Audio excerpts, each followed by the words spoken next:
Marie. Oh, Mr. Clyburn. Guess you didn't expect to see me back in this town. Do you know where Clay Hollister is? I suppose he's in his office, isn't he? Window's dark.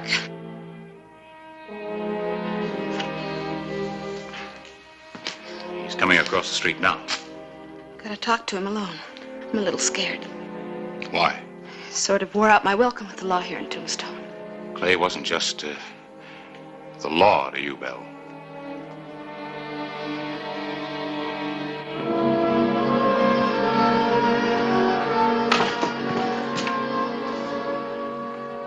Well, I guess I'll be going.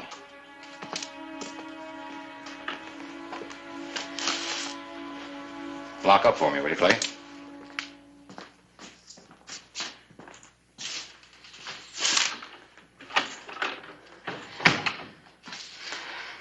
Hello, Clay. Belle. Thought I recognized you. Saw you riding in. I wouldn't have come back here, but I'm in trouble. You've been in trouble for quite a while. You don't have to ruin a good horse just to prove that. Was the horse or me? He's following Clay. Ben Quaid? Yes. But he won't ride into town. He's afraid of you. That's why I had to come to Tombstone. He'd hunt me down anywhere else. You can understand that. Can I? I've tried to understand a lot of things about you. Like why you ever took up with him. I don't know. Let's say a girl sometimes feels too much and sees too little. I made a mistake, I know it. I've got a chance to correct that mistake. My sister's coming to take me back east. Do you mean it, Belle? When? Noon stage tomorrow. All right. You go on over to Nellie Cashman's Russ house. Nellie isn't there, but you tell Miss Bowers I sent you. I'll take care of your horse.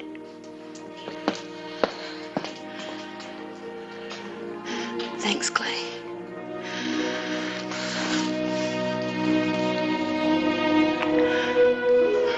For old times, Clay.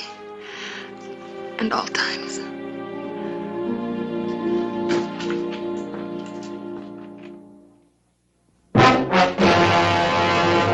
An actual account from the pages of my newspaper, the Tombstone Epitaph. This is the way it happened. In the town too tough to die. Tombstone Territory.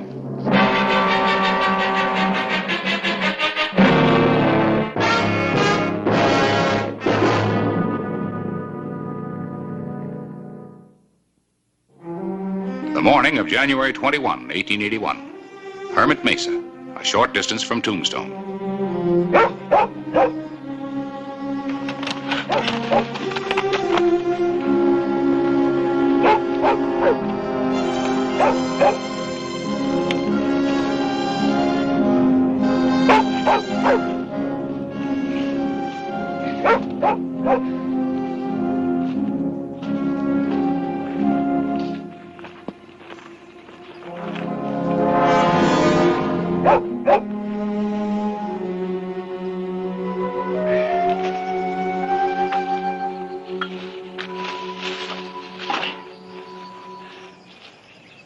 Hi, Gus.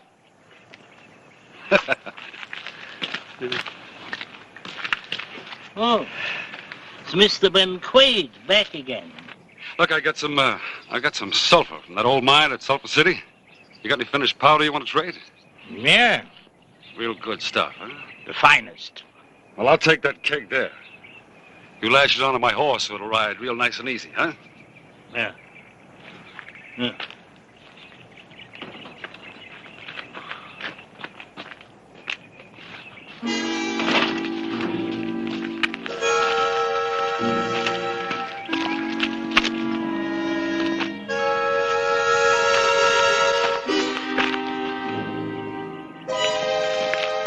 Quaid, what are you doing?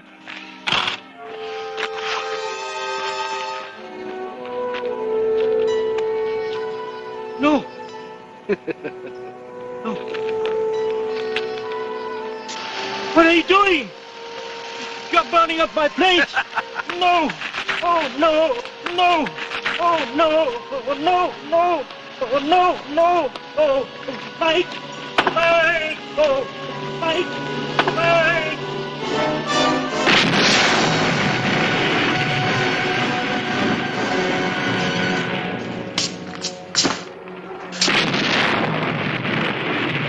You stopped for a mine blast.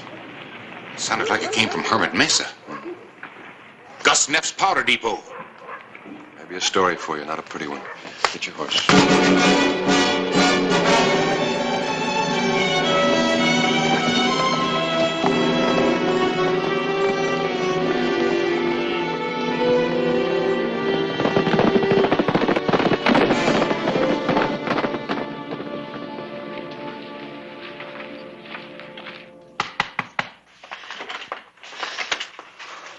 Ben. Yeah.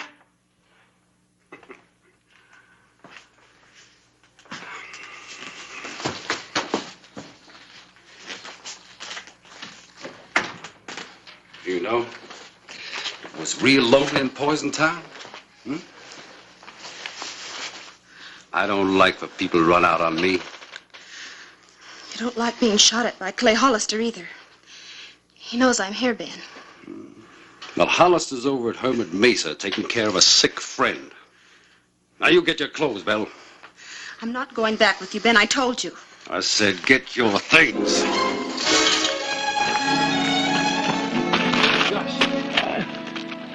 You're safe now, Gus. You're all right. Why would he do such a thing? Who, Gus? Ben Quaid. I should never have done business with him. Quaid? Harris, take care of him. Get him to a doctor. Sure. What's on your mind? Ben Quaid and Belle Reed. He blew this place up to get you out of town. He'll head for the border. And once he gets both boots in Mexico, he's free as smoke. Well, just maybe I can change his plans. Go ahead, Clay. Gus will be all right. Right.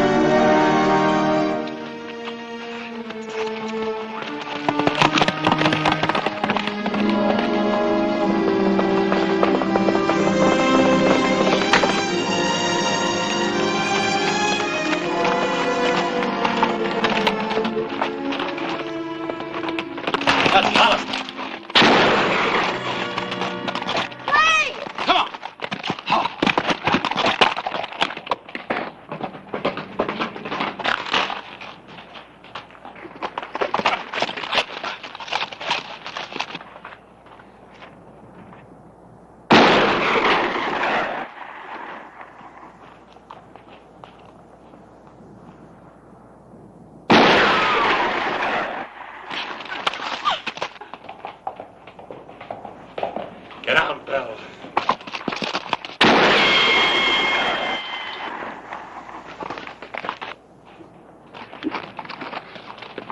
Clay, I've been hit. Oh, I'm sorry, Clay.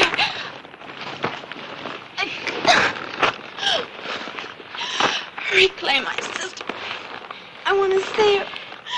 You'll see her. I've come.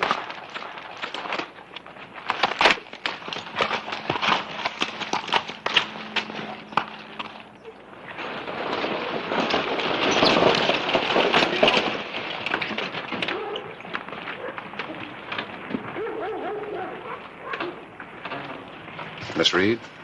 Yes? I'm Clay Hollister, sheriff here in Tombstone. My sister Isabel mentioned you in her letters quite often when she first arrived here. Yeah, she spoke often of you two. Where is my sister, Sheriff? Why didn't she meet me? Would you mind stepping into my office for a minute? Yes, Sheriff. I'll get her luggage and leave it at the Russ house.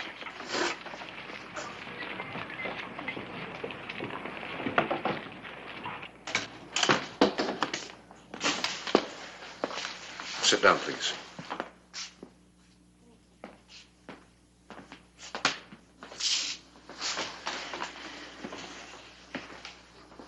Is there something wrong, Sheriff? It's kind of hard to say. Belle's had some more trouble. Yes, ma'am. Belle's had some trouble. Well, where is she? I want to see her right away. She's in Doc Cunningham's office. What are you trying to tell me, Sheriff? I'm sorry, ma'am. Belle's dead. But how? From a gunshot wound. Will you take me to the doctor's office, please? Yes, ma'am.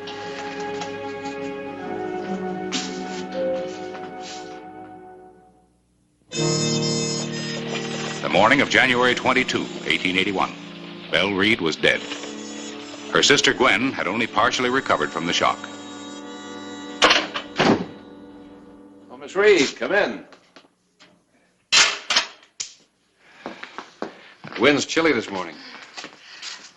I want to thank you for all you tried to do for my sister, Sheriff.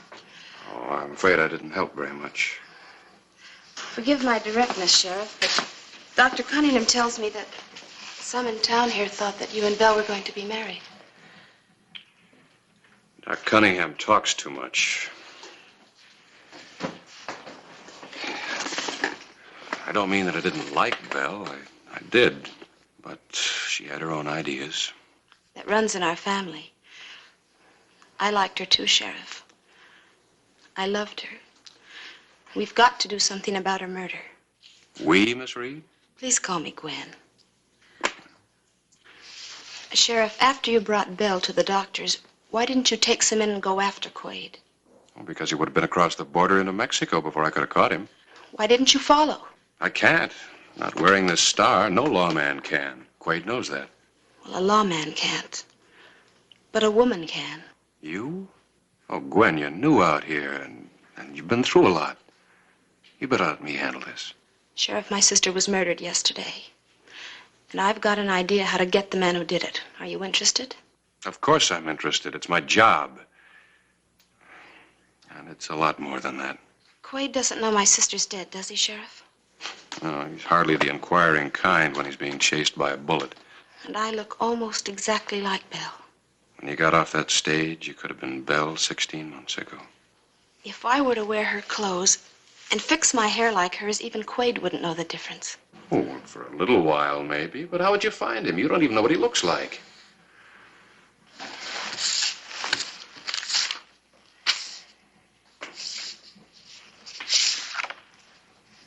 Now I do. And I'm not likely to forget. Now, wait a minute, Gwen. Northern Mexico's a big country. Dr. Cunningham tells me there's a ghost town just below the border. A kind of outlaw sanctuary around an abandoned sulfur mine. Used to be called Sulphur City. Quaid must have some contacts there. Did Doc Cunningham tell you what folks call it now? Poison Town. It's a polite name for it. The devil himself has contacts there. Even the air smells of brimstone. Quaid should feel right at home. He might even pay a call if he thought Belle was waiting for him.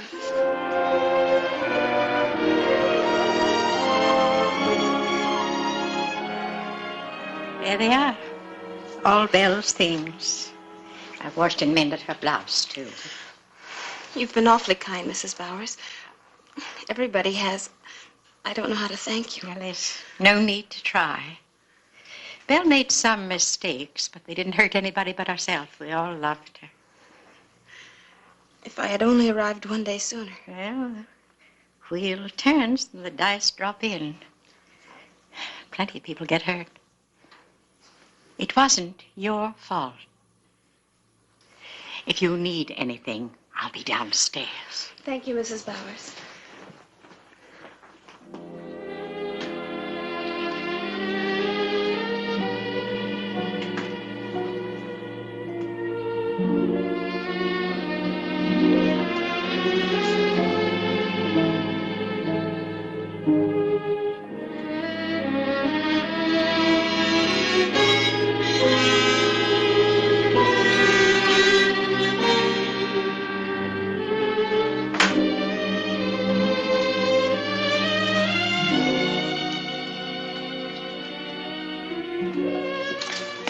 Clay, I'm worried about that nice Miss Reed. Well, why, Miss Bowers? Well, I left her a couple of hours ago, crying her heart out. She blames herself for Belle's death. So I went up just a minute ago to see if I could fix her some lunch. The room's empty. She left this for you. She's left for the border. Yep.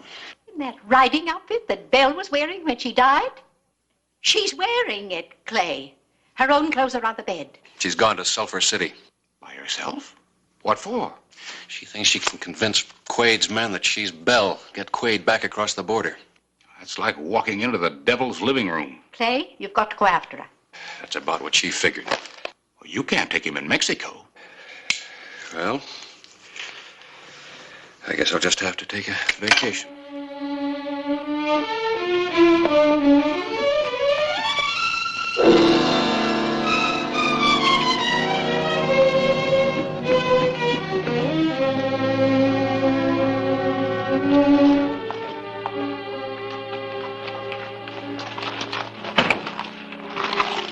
Where's Quade? Who wants to know? You know who I am. Take a good look. Get Quade. Tell him Belle Reed's here. Right.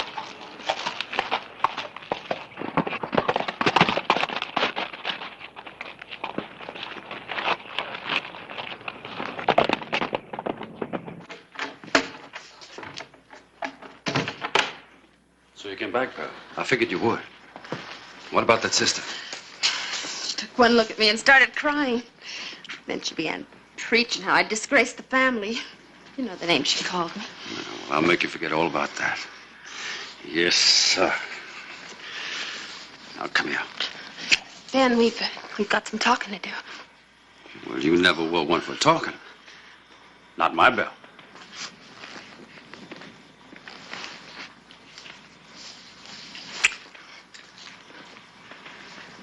Except you ain't my Belle.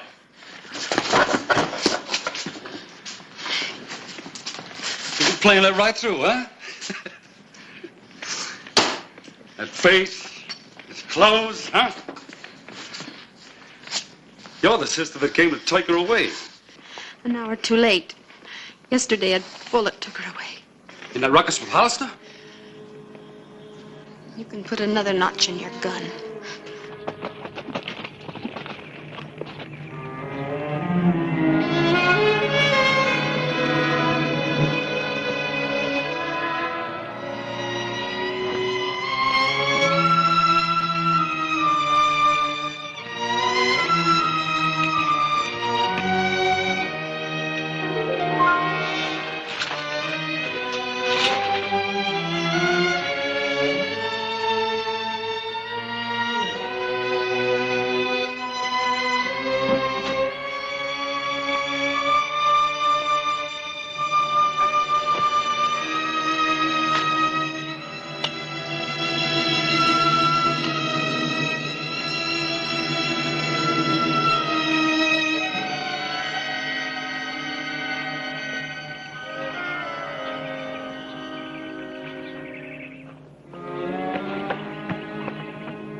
I'd rather see Clay Hollister dead than own all the mines in Tombstone.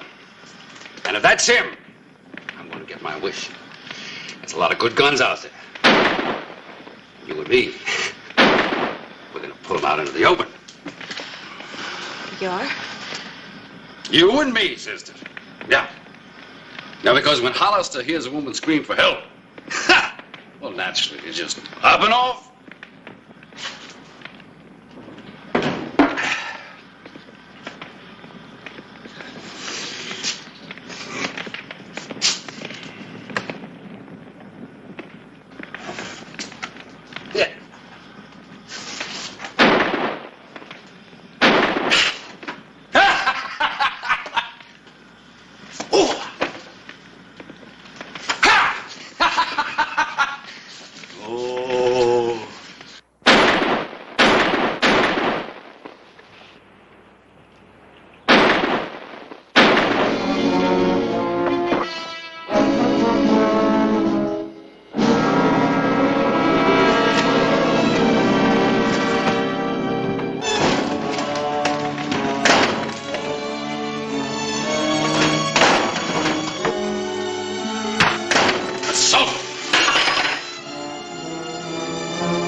Hollister.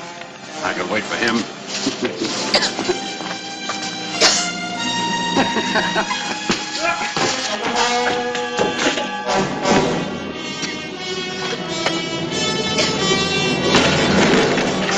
Drop the gun, don't Quaid. Don't shoot. I can't see it. You can feel. I said drop it.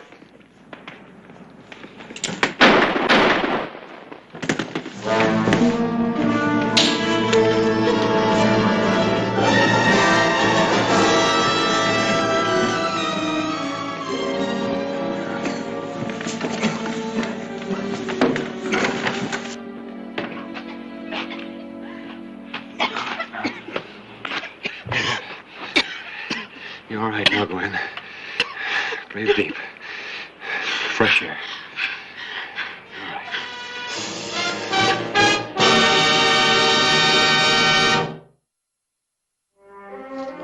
Goodbye, Mr. Clyburn.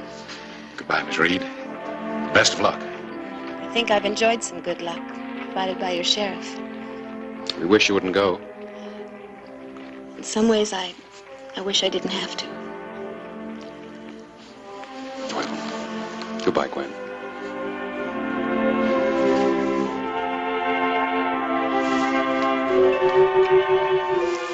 That's from Bill and me.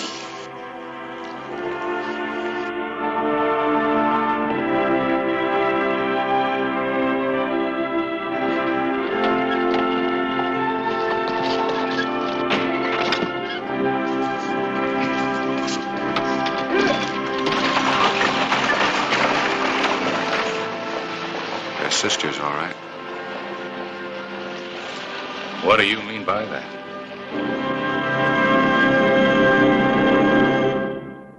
Whistle me up a memory, whistle me back where I wanna be, whistle a tune that'll carry me to Tombstone Territory. If your past has run afoul of the law, it's a handy place to be, 'cause your future's just as good as your draw in Tombstone Territory. Whistle me up a memory, whistle me back where I wanna be, to Tombstone Territory.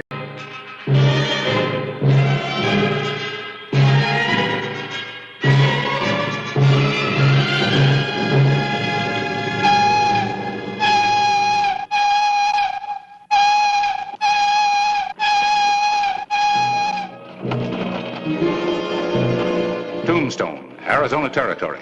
2 weeks later, June 29, 1882.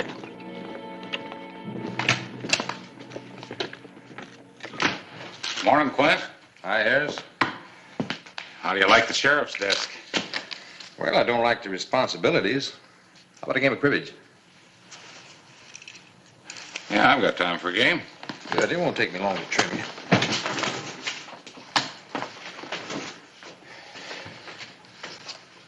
My deal. Yeah.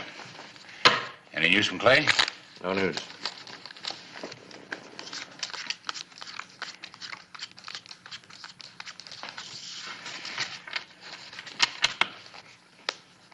Mike Rib.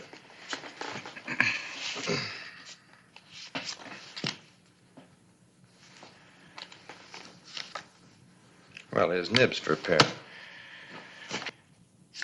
8. 16 for 2 more. 17. 18, 2 more for the pair of aces. 22. Cribbage, huh? Yep, Who's winning? I am. We just started.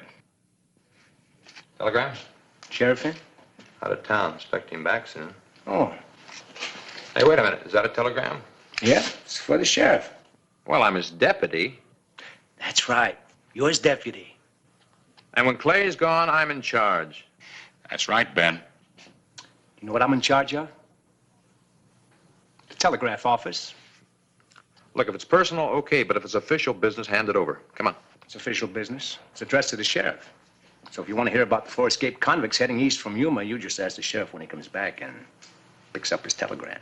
4 escaped convicts. Heading this way from Yuma, huh? How'd you know? How'd I know? Oh, well, I guess you can handle it.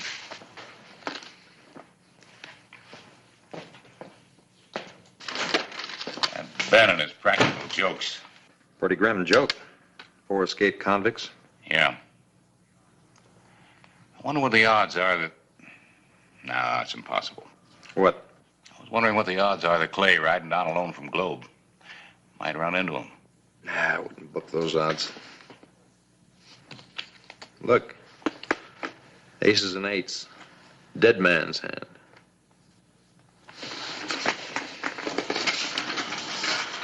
Where are you going? I'm going to send a telegram to Yuma. I want more information about 4 escaped convicts.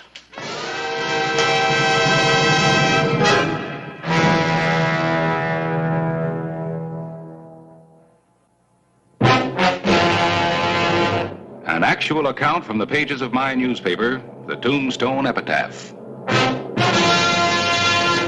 This is the way it happened, in the town too tough to die.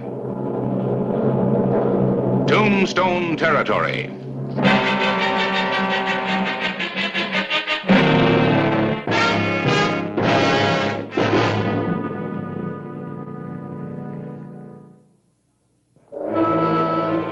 That same day, June 29, 1882, on the road to Tombstone.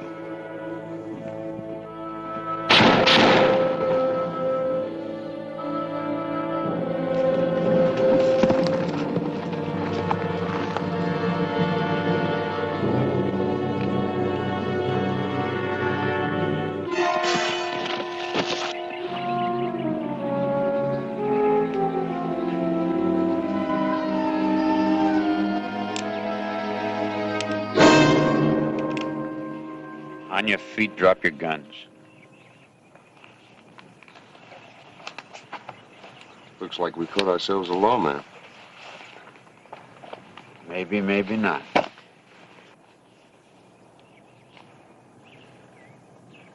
These can be bought or stolen. That one wasn't. Who are you? I'm Clay Hollister. Who are you? Where are you from? I'm from Tombstone. You'll find out all about it. Tombstone, huh? Now, that's interesting. Because that's what you're going to get out of this deal, mister. A tombstone.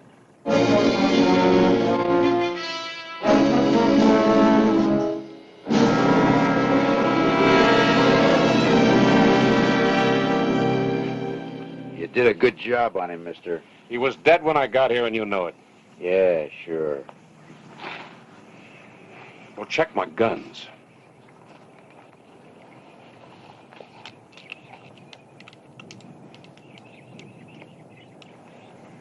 Tell them the truth.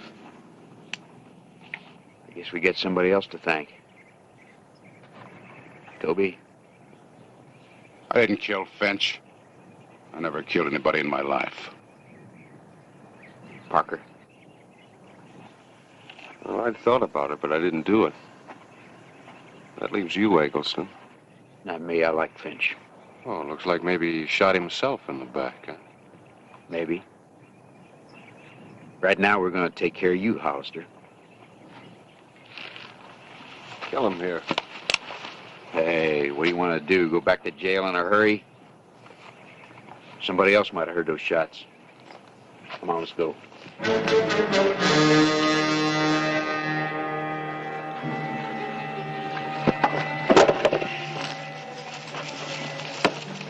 What happened to Carlson? You a friend of yours? That's right. Well, he had quite a place here, stacked with provision, a fortune, and silver. Murder was a habit with Finch.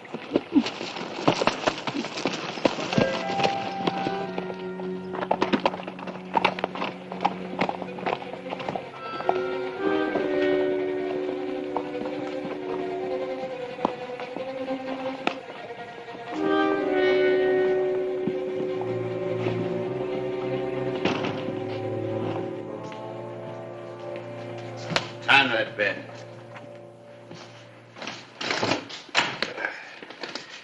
You do everything they tell you to, Toby? Shut your mouth. What'll you do if I don't? Kill me? Hold it, Toby. He's needling you. Yeah? Then you tie him up. Well, why tie him up? What are we waiting for? If you kill me, you're going to have to kill both of them.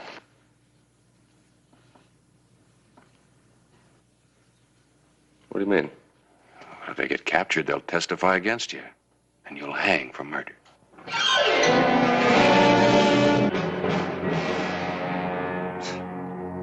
Well, I wouldn't put it past you.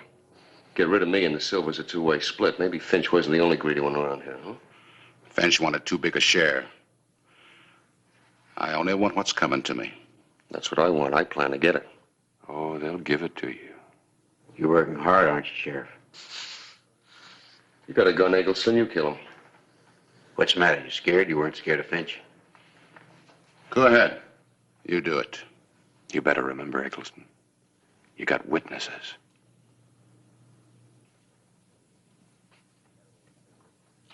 I got a way to settle this.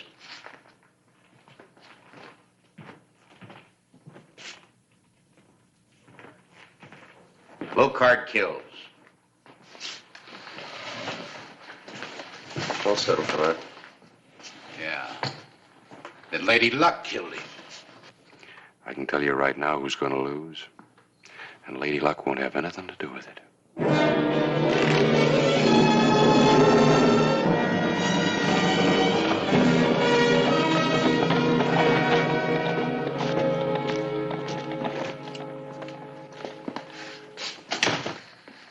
Clay back yet? Not yet. Anything on your mind? Same thing that's on yours. Another wire about those 4 escaped convicts. They tracked them as far as Cochise County, where they broke into a general store for guns and supplies. I remember this one, Finch. Read about the trial. He's a killer, Quinn. Know anything about the others? A little. Finch is the only out-and-out killer. The rest are borderline cases. Well, maybe that's why they're heading for the border, huh? Yeah. Let me know when Clay gets back. Maybe I ought to send a wire to Globe. What for? Well, if they are still in the county, well, who knows? 4 against 1's pretty rough odds. Cochise County covers a lot of territory, Quint. And if Clay does meet up with them, it wouldn't surprise me if he came riding into town with 4 prisoners. I still think I'll send a telegram. It's not necessary. I already have.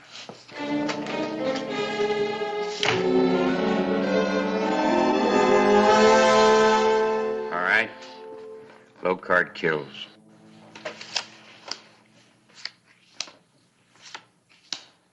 Turn them over.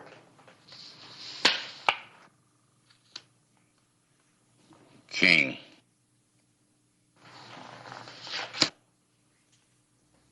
Three. Seems like I got a good chance of being the middleman.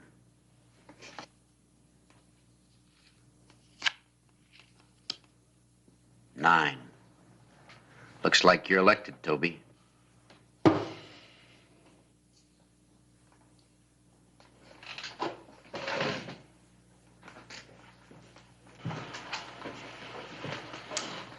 So Eggleston dealt, huh?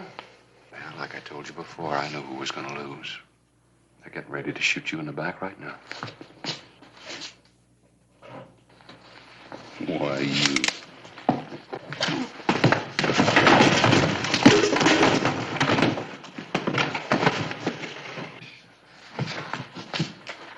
All right, Toby. Now. You dealt. Why didn't we cut? Maybe you were afraid to. What difference does it make anyway? Plenty. This time we cut. What are we going to do? Keep cutting cards until it comes out the way you want it to? All right, I've got it. 3 guns, 3 bullets. We'll draw together. He gets them all.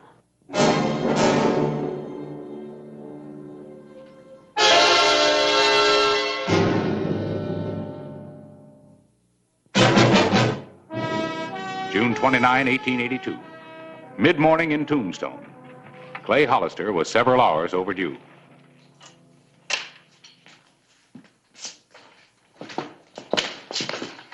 Any news from Globe? According to this answer, Clay left Globe before dawn. Should have been back a couple hours ago. Yeah. Going somewhere? Taking a ride. Any place in particular? North. Think you might meet Clay riding in? Maybe. Where are you going? Keep you company. Oh, suit yourself. I'm just riding out to exercise my horse. Well, why the shotgun? Gonna force him to exercise? Well, you know, I'm not superstitious, Harris, but I still don't like the idea of that dead man's hand showing up. I don't like it either. If anything does happen to Clay, it's your fault. My fault? Sure. You're the one who suggested that game of cribbage. You're real funny, Harris.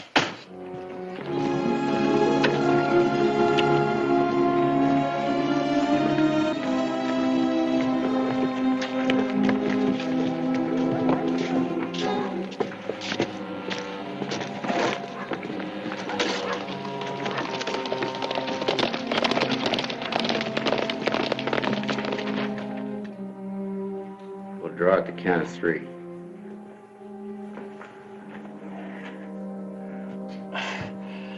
May I stand? Go ahead, Hollister.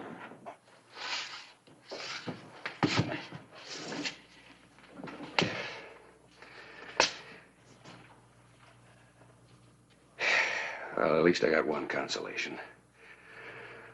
Finch's killer will make sure that the other 2 of you keep me company. Of course, whoever the other 2 of you are, you could stay alive if you turned the killer over to me. You could be in Mexico with the silver by the time I could follow you.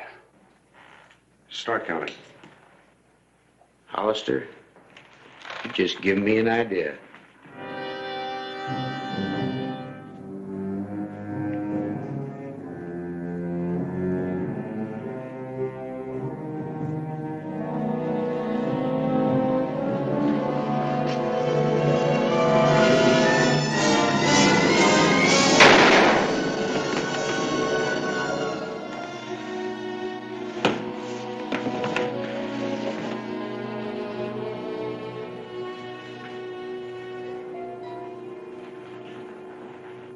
A 50-50 split of the silver is better than a bullet.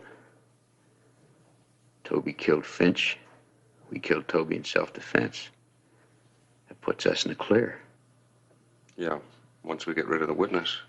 Killing me isn't going to save you from a bullet in the back. He can trust me. Sure he can. Just as much as you can trust him. I'm the only one that knows his country, Parker. You're never going to see Mexico without me. You have to trust me. What about it? What about him? Well, we'll take care of our friend, accidental-like. Outside.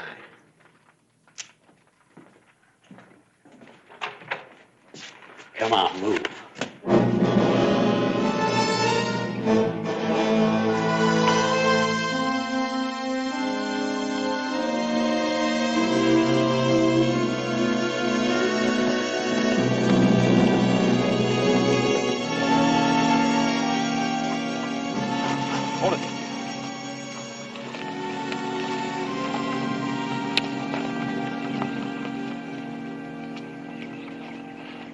Ground's all churned up. Somebody heading for Tombstone. Changed their mind, went off in that direction. Why? Nothing up there. Yeah. Think it might be Clay? Maybe. Let's go.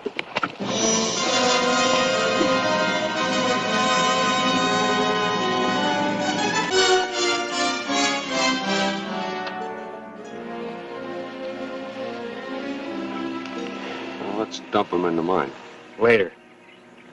You know how to set off an explosion? There's nothing to it. As long as you get clear before the dynamite goes off. There's nothing worse than being buried under tons of earth. Well, take your time. Maybe you can think of something worse. I'm in no rush. But we are. You stay here. Sure. Sure, you stay here while he runs off with the silver.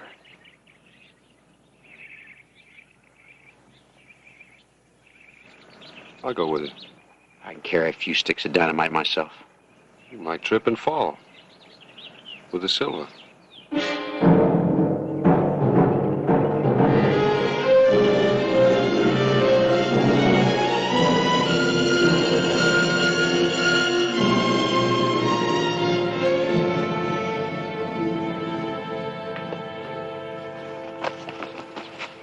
It's him, all right. Finch. Prince. Lots of them. Yeah, and I think I know whose. Yeah, maybe Clay's too. Maybe. His badge. Maybe he's still alive.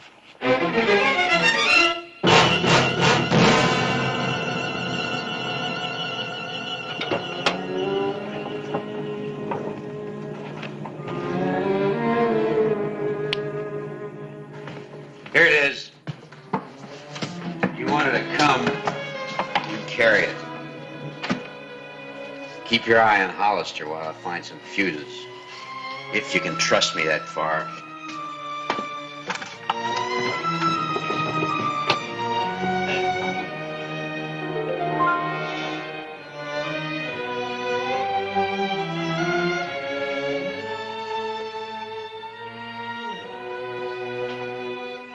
Give me a hand with this junk.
These are too short. I'll just tie a couple of them together. Too many knots.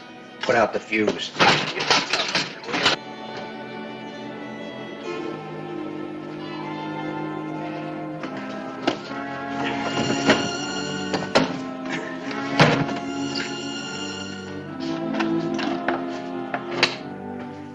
This'll do it.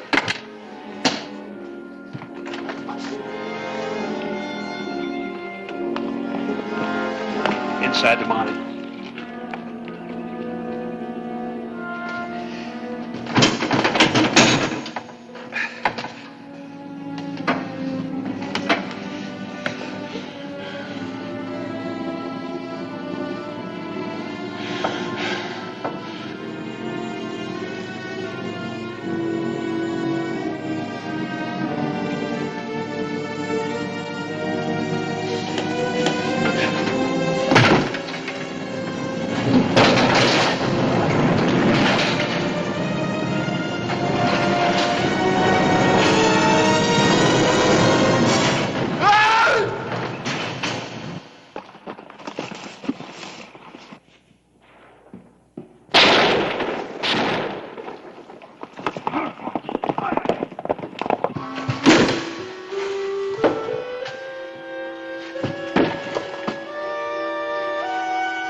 Well, you got here just in time. In time for what? To cut the ropes. These are the escaped convicts. I don't know, I guess so. Hands tied, no guns. All right, I give up. How'd you do it? I had a little help. Greed, lady luck. And maybe the dead man's hand.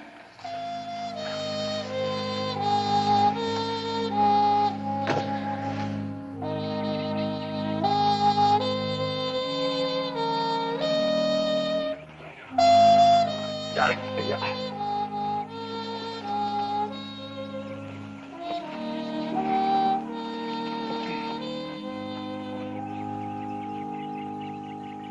Who killed him? I don't know. I guess the Lucky Mule mine wasn't very lucky for anybody. No, destroyed all of them, including Eggleston here. Say, Quint. Yeah. What were you doing riding around out here? Who's minding the office? The office? We just rode out to. I'll be hanged if I'm going to worry about him next time. I never did. I was just out exercising my horse.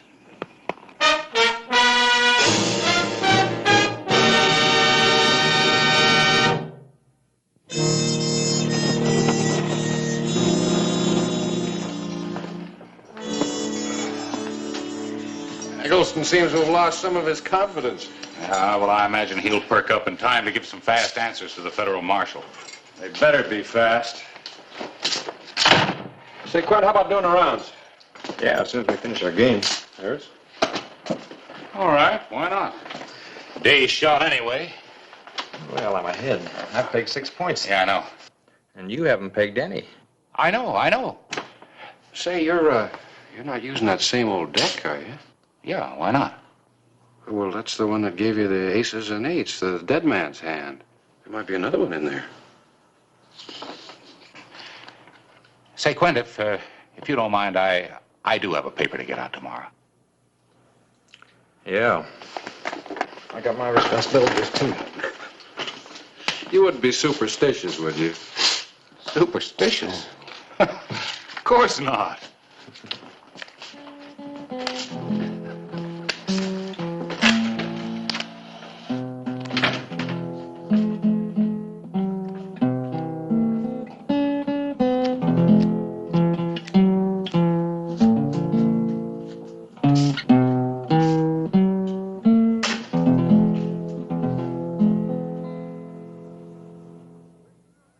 Whistle me up a memory, whistle me back where I wanna be, whistle a tune that'll carry me to Tombstone Territory.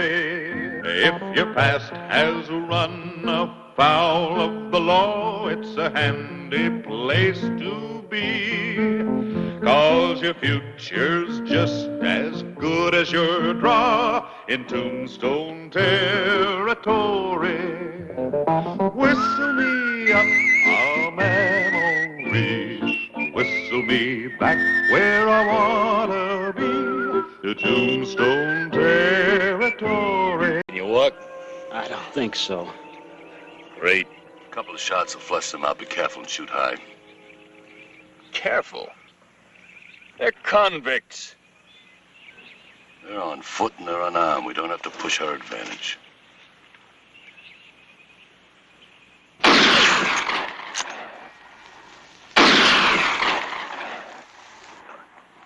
We better give ourselves up, Callahan. We'll never make it. A bullet now or a noose later. I'll take my chances with a bullet. I'm coming out! Get down! Get down! All right, McQueen, hold your fire. They're coming out.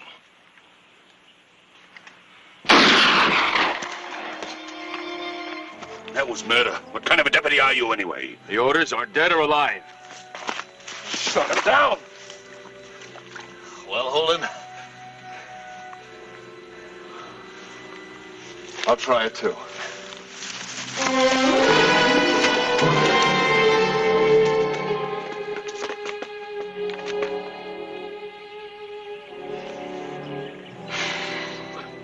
Well, we missed him. So I shot a killer. If you haven't got the stomach for it, then go back to Sonoyta and take that desk job. Get your hands off me. You'll hear about it when I'm ready to quit. You better give it some thought. A lot of thought. Fast.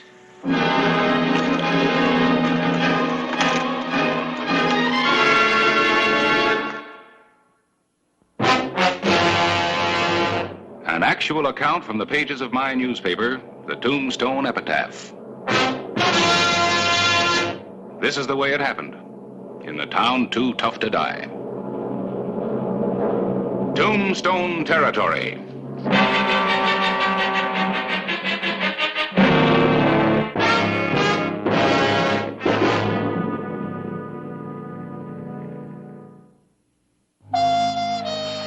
Tombstone, the same day, October 17, 1884.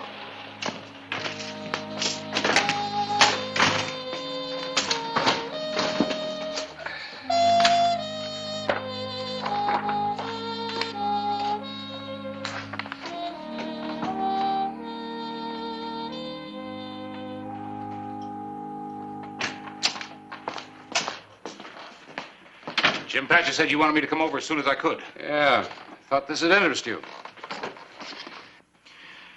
Wanted dead or alive, Tom Holden, for a killing in the Wells Fargo robbery of April 23, 1882. Well, this is a couple of years old. I remember it. Holden was caught and convicted and sentenced to life in Yuma Penitentiary.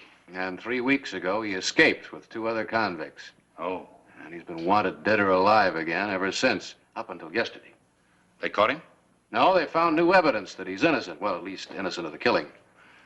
I see. Well, this is quite a story, an important one. I'll wire Tucson and get all the facts and do it up right in the epitaph. Can I have this? Sure. Where you going? To send that telegram and get back to work. I'm up to my ears. Harris. You gonna leave with half the story? They haven't caught him yet. There are 2 men following him. As far as they're concerned, he's still a killer. And they'll take him any way they can. Right. Who's this Eli Parsons? Oh, he's the sheriff of Sonoyta. The man with him is probably his deputy. They've tracked him as far as Cochise County, Mule Mountain area. Well? Well, what? Ready in, say, 15 minutes? Make it 10. Right. Oh, you know, I ought to get a year's free subscription to the Epitaph for this. How do you figure that? Well, it's the 3rd exclusive I've given you this year. 10 minutes.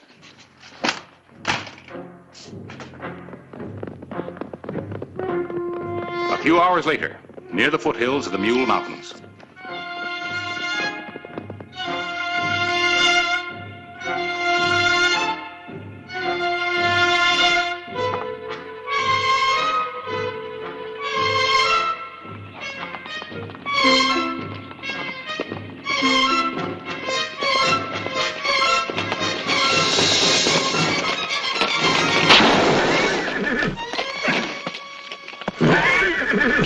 Lay down, Harris. Don't worry. Get your hands up, both of you.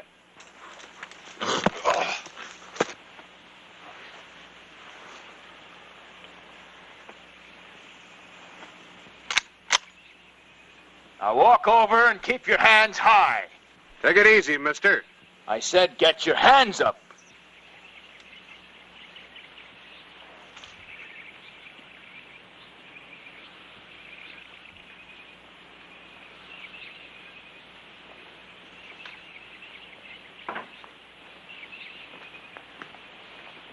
What's the trouble here? Your boy. I'm Clay Hollister, sheriff of Tombstone. Hollister, of course. This is Harris Clyburn. Howdy. Hello, Sheriff. McQueen, what are you trying to do? Excuse my deputy. He's a little jumpy. A little. You take care of the horses, McQueen. And that doesn't mean shoot him. Well, there's no harm in being careful. We're on a manhunt, Sheriff.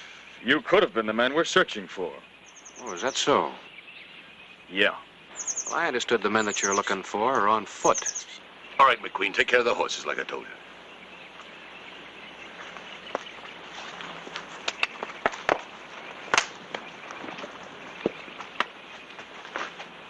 Where'd you get that trigger-happy deputy? Queen, well, he was wished on me by the town fathers of Sonoita.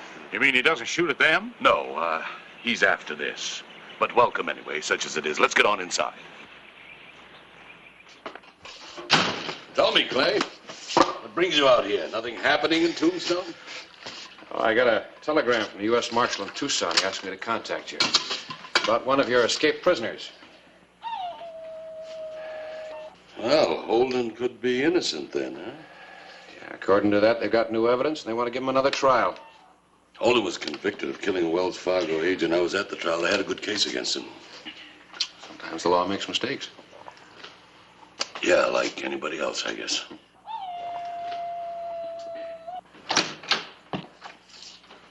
McQueen? Yeah, you better read this. Might help calm down that trigger finger of yours. Well, Clay, there's only 2 of them left now. We buried Seth Wheeler this afternoon. No sense going into details on that. Now, Holden and Callahan are on foot and unarmed. We should catch up with them by morning. And, we're giving Holden every chance to come in. I'd say we already gave him his chance. And he didn't take it. You got a personal grudge against him? I never saw him before in my life. But he's a convict. Nobody's proved he's innocent yet. Sounds like a coyote. No, it's not coyotes. Well, what is it, Sheriff? Owls? Apaches. Apaches.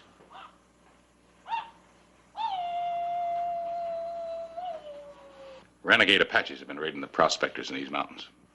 Well, I guess we don't get all the news in Sonata. Subscribe to the Tombstone Epitaph. How many Apaches are supposed to be?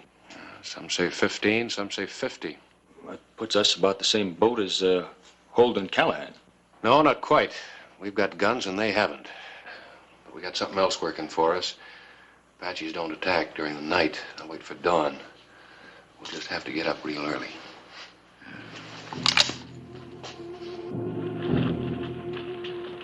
October 18, 1884.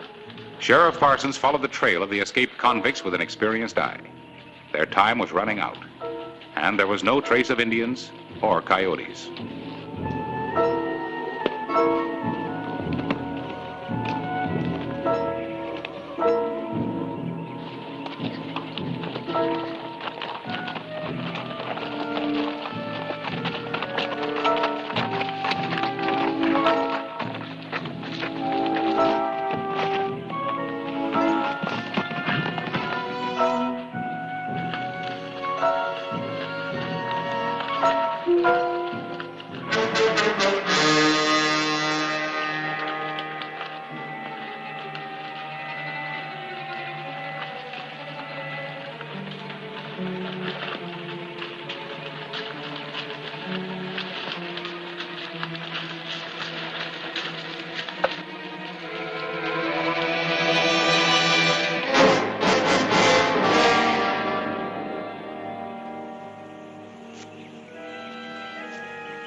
They weren't armed. Looks like they are. Maybe they got the guns from the people inside that cabin. Yeah. Clay, you keep us covered. Queen and I'll work our way in close. Eli, remember, we want Holden alive. Yeah. All right, Clay, you come with me. Queen, you give us cover. Maybe you'd like us to surrender to them.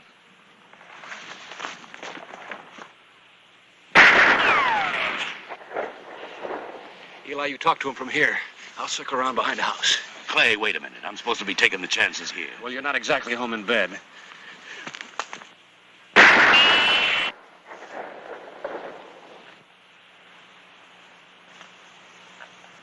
Holden! We have new evidence in your case. You're gonna get a new trial. You hear me? Holden!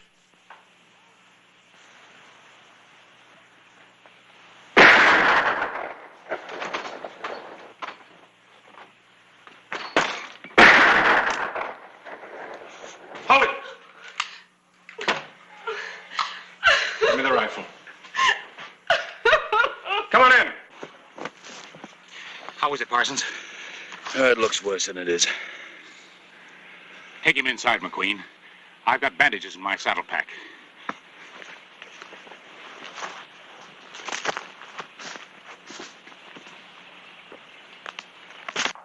Oh, are you a sheriff? Yes, ma'am. Well, catch them! Kill them! They killed my brother! Clay, is this the sharpshooter? I didn't mean to. I'm sorry. I thought they were coming back. Who? 2 men. They came here this morning. They demanded food and guns and horses. Oh, we must fix that arm. My brother tried to stop them. Gauze and bandages. Thank you. But there was an older man. Well, that'd be Callahan, Clay. Mm-hmm. Yes, that's what the other man called him. He grabbed a gun from the table. He shot George. The other man tried to stop him. They fought. For a moment, I thought he'd killed the other man. Oh, am I hurting you? No, that's all right. Go ahead. Then this Callahan forced the other man to go with him. They took our horses and rode south. Probably dead by now. Not Apaches? I've seen them twice this last week. George and I were working a streak of silver south of here. The Apaches were camped out there one night.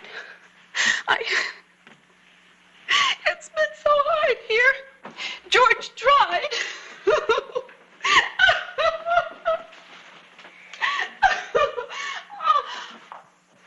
I'll be all right. Just give me a few minutes.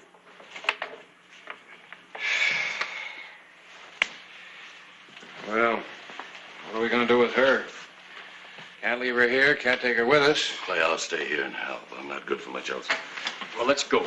McQueen, remember, we're giving Holden a chance to come in, and don't you forget. Oh, Clay. Yeah? Be careful, huh? Are the Apaches? No.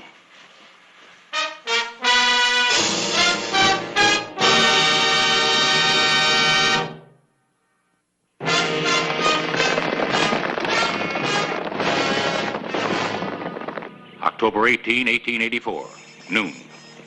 The escaped convicts, now armed and mounted, left a trail that led deep into Indian country.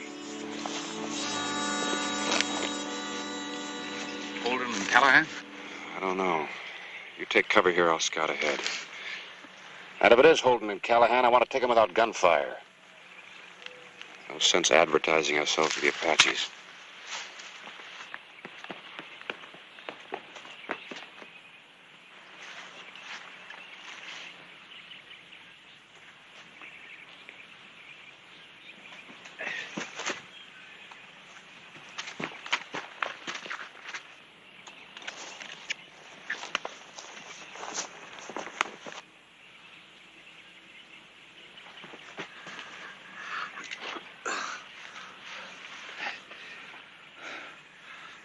Law.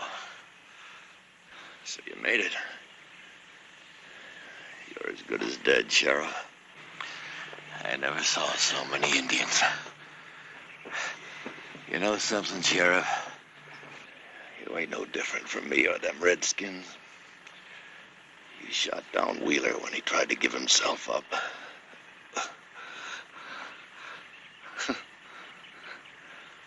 My boots.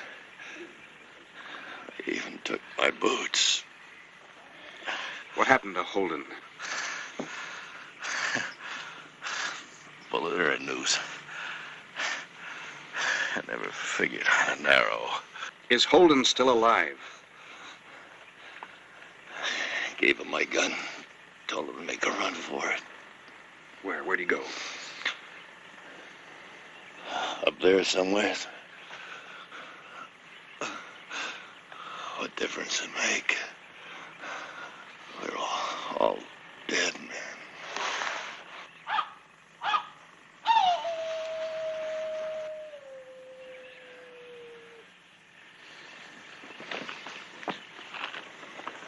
Must be a coyote. Yeah, a coyote with a new pair of boots. Let's get out of here. Holden could still be alive. Well, we won't be if we stay. Then you go back. Hey, up on the hill. McQueen, take the horse's time out of sight.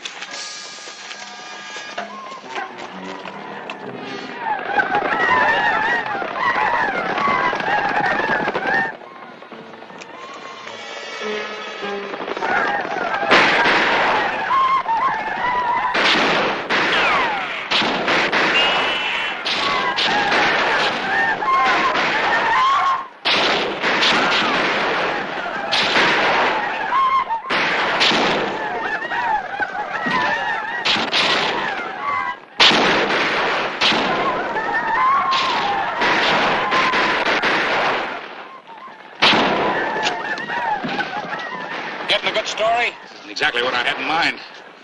Can't interview the Apaches. Don't speak the language. What are you worried about? Making their meaning pretty clear.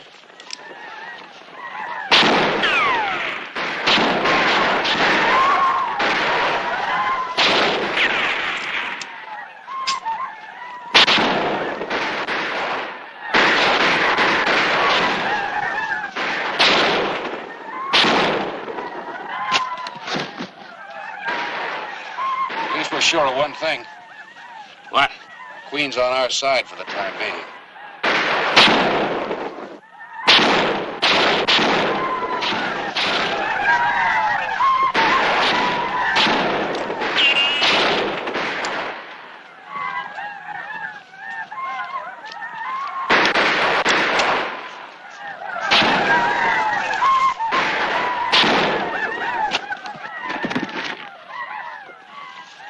Times when the sword is mightier than the pen. Guess there'll be no holding you down after today. Provided I live through it.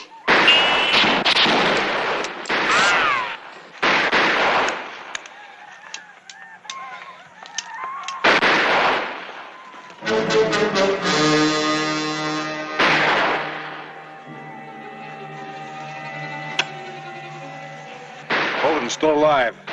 How do you know? Just saw him duck into a mine shaft up there. Well, his chances of survival are better than ours.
Boots cost him too much.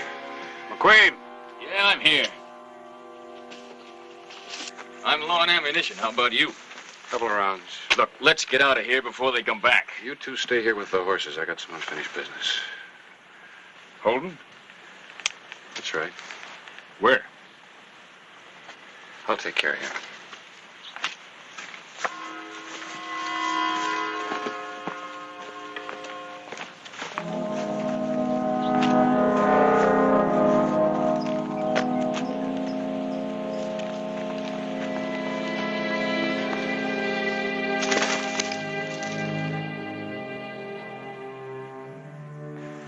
Holden?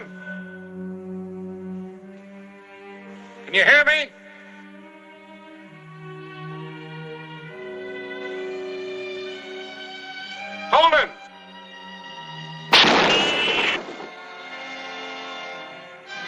Save that ammunition.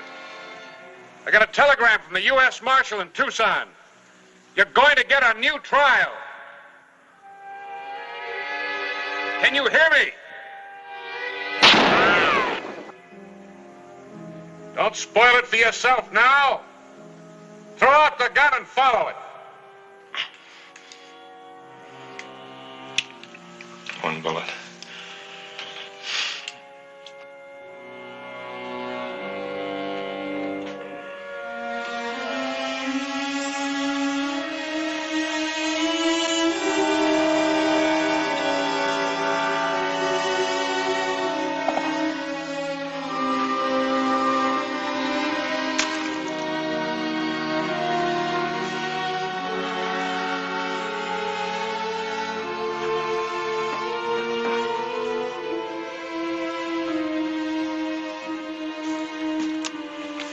He can take care of himself. I know what I'm doing. You watch the horses.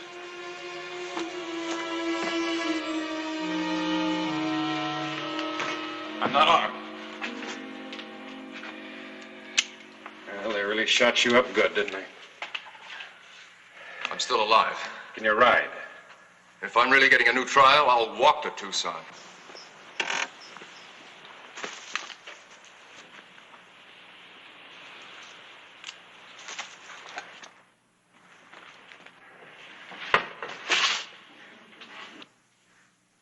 That's him. He's the one that framed me for that Wells Fargo job. Don't move, Hollister. A bullet can beat the fastest draw. That's right. Now what? Oh. Well, I'll just tell him that the posse and convicts were killed by Apaches. And you were the only one that escaped. That's right. I was lucky. Clay?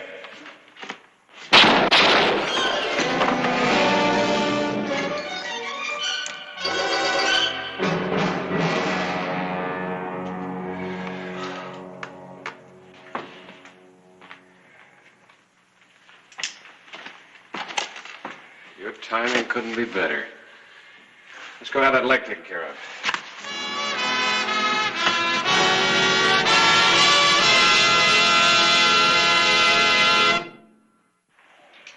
Well, Hollister, this is my last official job. When I get Holden back to Sonoyta, I quit. Oh, well, maybe you ought to think that over. You know, there's nobody in line for the job anymore. No.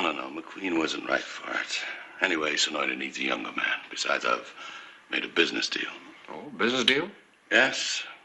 I'm coming back and help Bess work the mine. You see, Bess and I are going in a partnership. Well, I'd say that you're not getting any older. Matter of fact, you're a lot younger. As a very attractive woman.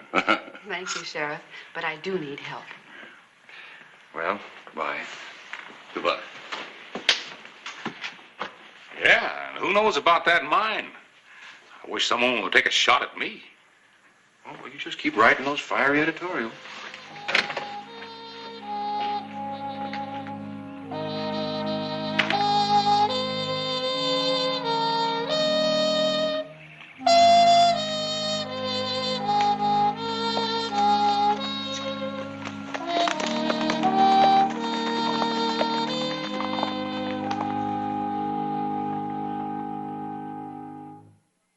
Whistle me up a memory, whistle me back where I wanna be, whistle a tune that'll carry me to Tombstone Territory.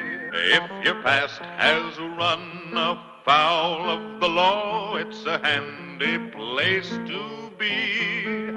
'Cause your future's just as good as your draw in Tombstone Territory. Whistle me up a memory, whistle me back where I wanna be, to Tombstone Territory. Deserted. And the heat continued for the 10th straight day.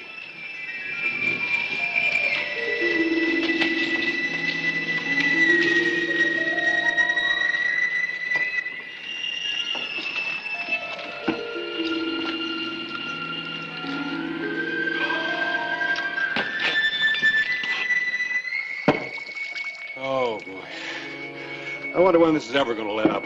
Hades can't be much hotter. Well, we're not alone. 105 degrees in New York, and for New York, that's hot. 103 degrees in Kansas City, 109 in Houston, the same in El Paso. Can't you fellas think of anything else to write about? Sure. President Grover Cleveland has instructed Secretary of State Baird to invite all the nations of the Western Hemisphere to a conference to discuss common peace and prosperity. That's on page 2.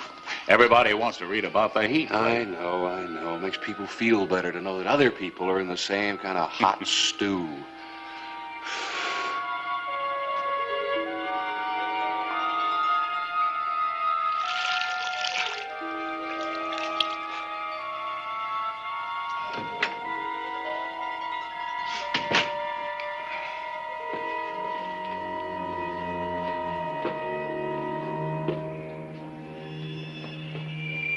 Well, now.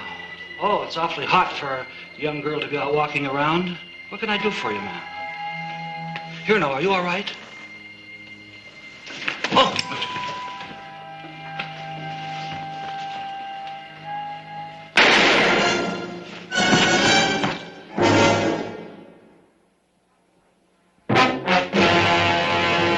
An actual account from the pages of my newspaper, the Tombstone Epitaph. This is the way it happened, in the town too tough to die. Tombstone Territory.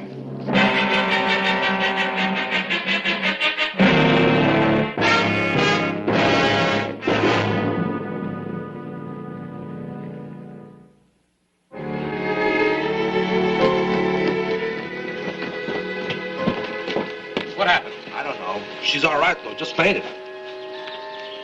You know who she is? No. You're all right, ma'am. Just take it easy. There's a man who came into the lobby there. Hurry. Please hurry. Harris, stay with her.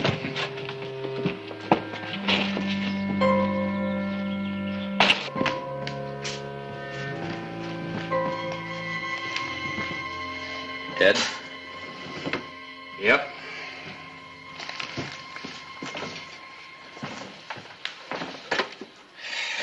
And the cash drawer is empty. Clean through. Yeah, but not straight through. Quint, you're about the same size as Jenkins. Just about. And I'd say our killer stands well over 6 feet tall. Why? Because the bullet passed through the body on a downward angle. Well over 6 feet, huh? Mm-hmm. There's only a few people in town answer that description. People get into a little trouble every now and then. Round him up. I want to see him in my office. Likely.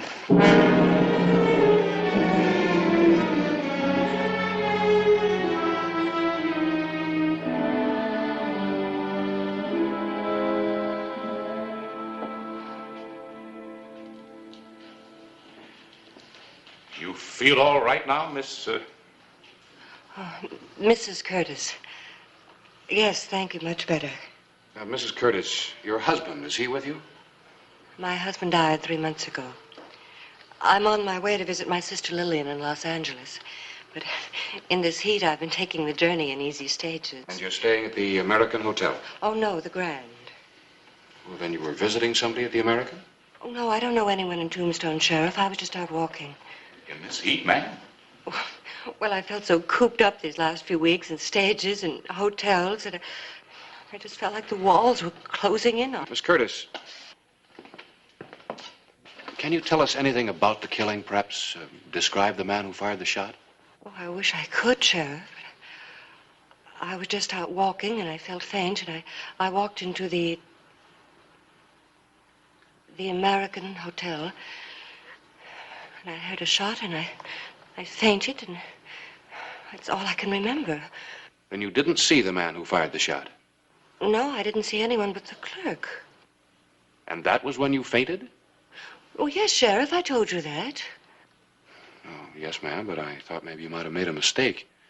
You see, we found you outside on the boardwalk in front of the hotel. Well, I must have stumbled out into the street. I don't know. I don't remember. Yes, well, thank you very much, Mrs. Curtis. We'll talk a little bit later, perhaps tonight when it's cooler. 8 o'clock in my office.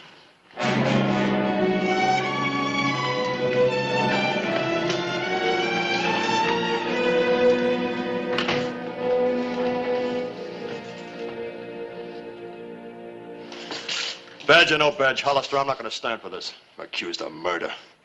I haven't accused you yet. I ain't going to take it. You're going to have to gun me down, Sheriff.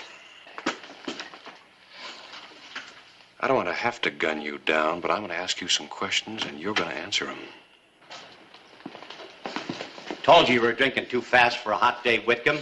You're bound to get into trouble. Trouble? The sheriff's trying to fit me for a rope. Sam, when was the last time you saw him? When your deputy here pulled him out of the Alhambra. And how long had he been there? Since it opened.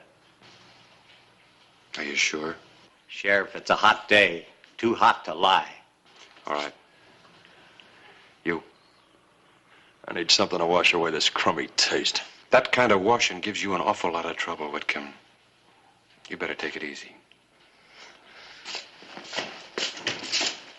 I didn't invent the stuff. I only sell it. What about ours? Let's talk. I'm thirsty.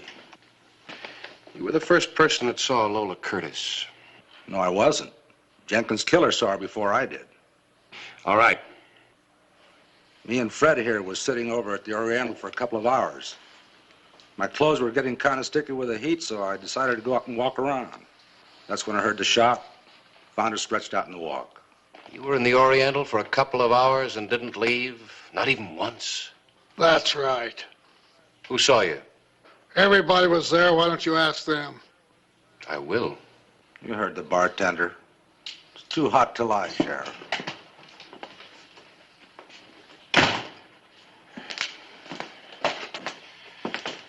Clay, you have a minute? What is it? The out-of-town papers just came in. I found something. You can go now. We'll talk a little bit later. But don't either one of you leave town.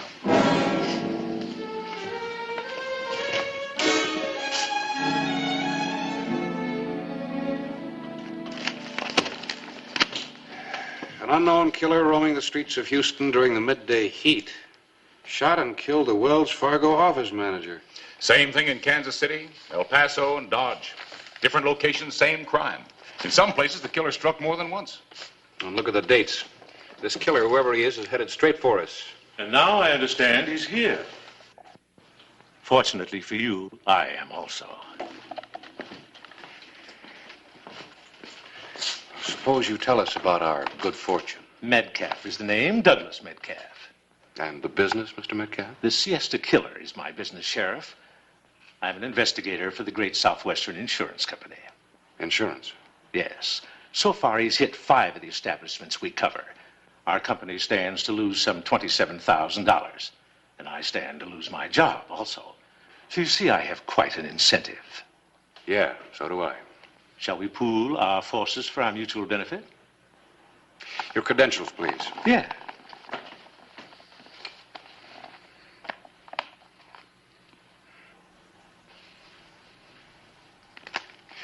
Thank you. What can you tell us about this killer? Oddly enough, very little, in spite of the fact that I followed his trail here from Houston. He's tall, very elusive. No one has ever seen him. And as far as I can judge, he works alone. However, there is one more point. He not only kills for money, but for the sheer pleasure of killing. Well, on what do you base that? Well, most of the murders were unnecessary. Most of the victims were elderly men. Our killer could have accomplished his end by a mere clout on the head, not a bullet. That's true, Clay. Look at Jenkins. Jenkins? Yeah, Mark Jenkins, the clerk at the American Hotel. If I may, Sheriff, my advice is that you check out every tall stranger in town and any alibi they may have, no matter how convincing they appear. What about those 2 who were in your office a couple of minutes ago? Adam Craig and Fred Bates? How long have they been here? Just a couple of days. Mr. Metcalf?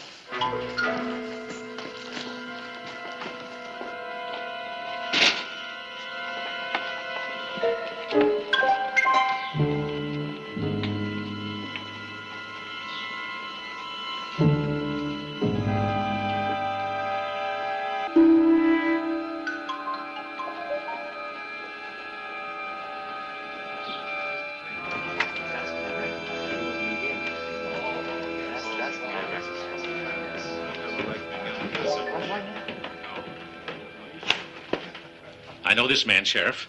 At least I've seen him before. Houston, wasn't it? I've never been there. I've never seen you before either, mister.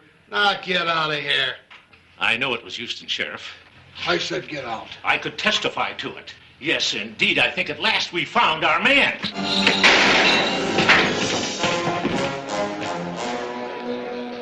You didn't have to shoot him. I was standing right next to him.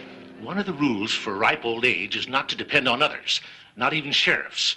When a man draws on me, I shoot first. And I might add, I think I've reached the end of my search. Well, it's too bad we never had a chance to question him. We'll never know for sure now. You, get the coroner.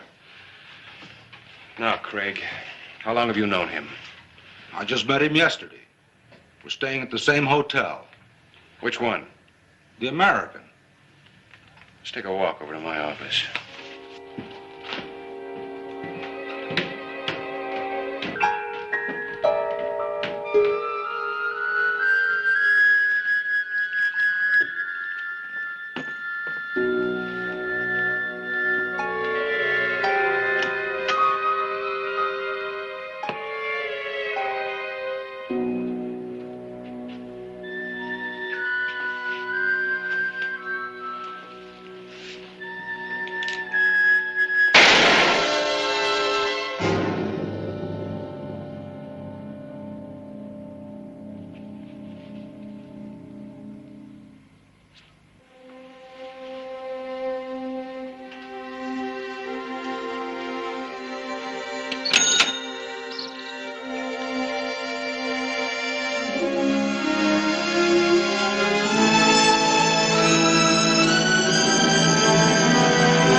Blazing hot afternoon of August 16, 1881.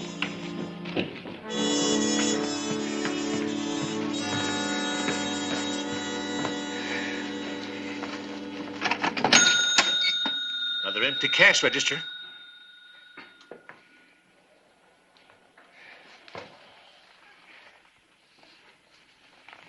You smell that? Kind of a heavy scent? Yeah, I think so.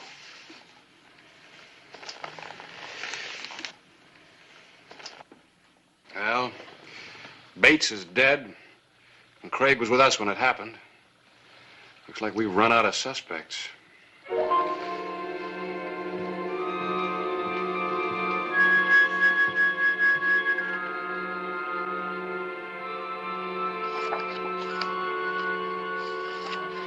Ah, I knew I'd seen him before.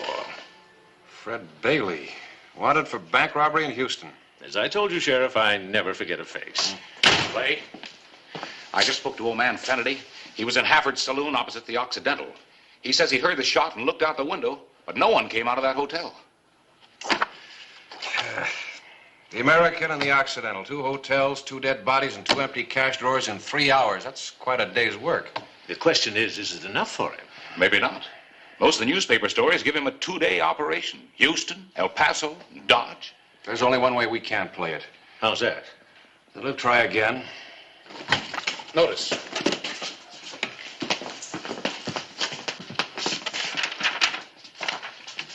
Two different hotels, 2 different blocks. And nobody's seen the killer enter or leave. Each of those hotels has a side entrance. Yeah. It has to be somebody who knows Tombstone, knows the back alleys.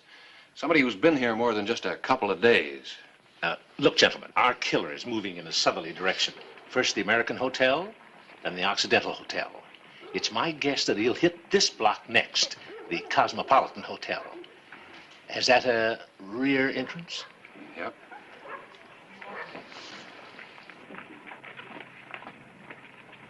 Well, your town is waking up, so I doubt whether you'll try any more today.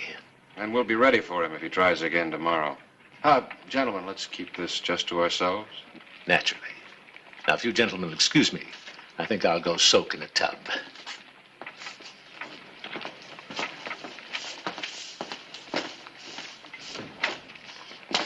Did you notice? What? In all this heat, his collar isn't even wilted. Now, that's what I call a real cool customer. Yeah. Clay, maybe the killer has already left. No. Somehow I just don't think he has.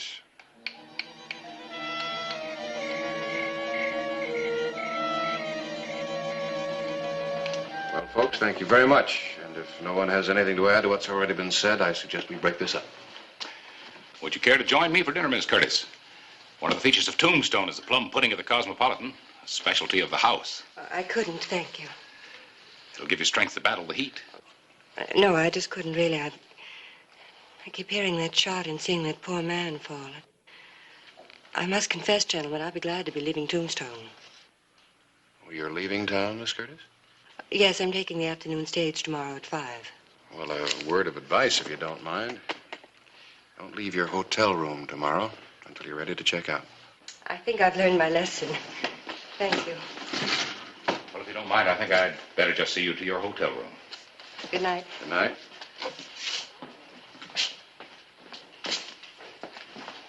Sheriff, I'd like to stake out the Cosmopolitan with you tomorrow. All right, Mr. Metcalf, on one condition. Oh? What's that? That you don't wear a gun. I want to take the Siesta Killer alive, if possible. Agreed. All right. I'll meet you in the hotel lobby around noon. Fine, thank you. Good night, Sheriff.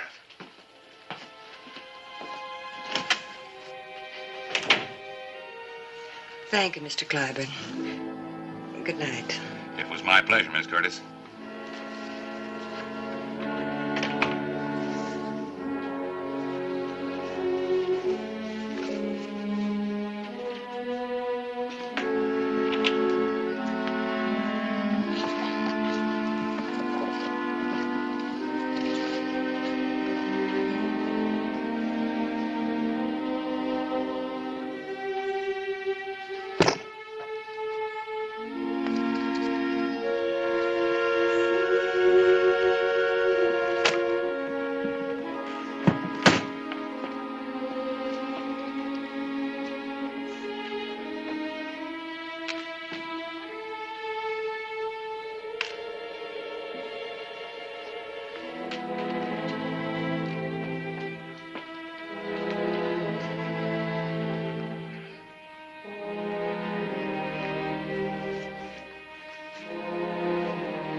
You made a conquest, my dear.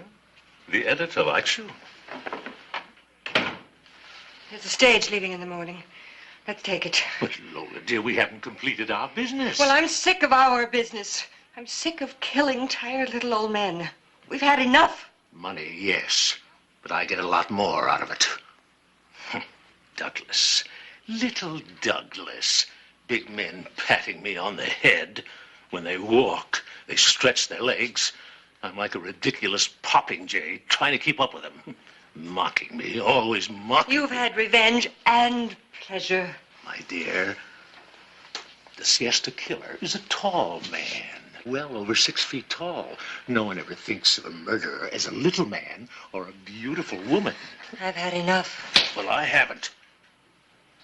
You've evidently forgotten our little arrangement, my dear. You wanted money, plenty of it. And I wanted... Now, I've convinced Clay Hollister that the Siesta Killer's next target is the Cosmopolitan. But you will be where? The Arcade Hotel. You will leave this hotel exactly at 12 o'clock, noon. And you will exit by the rear door, and you will go to the arcade through the side entrance. You will follow the usual instructions. Is that clear, my dear? Is that clear? Yes.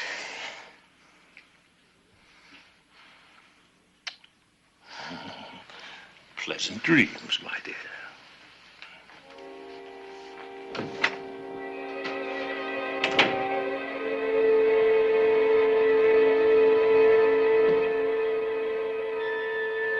The morning of August 17, 1881. The mercury had already climbed above 90.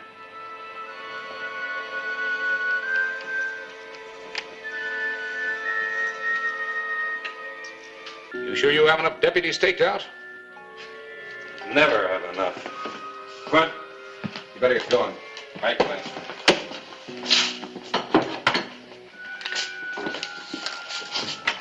What do you think you're doing? Not enough deputies. Oh, you stay here. Somebody's got to mind the store.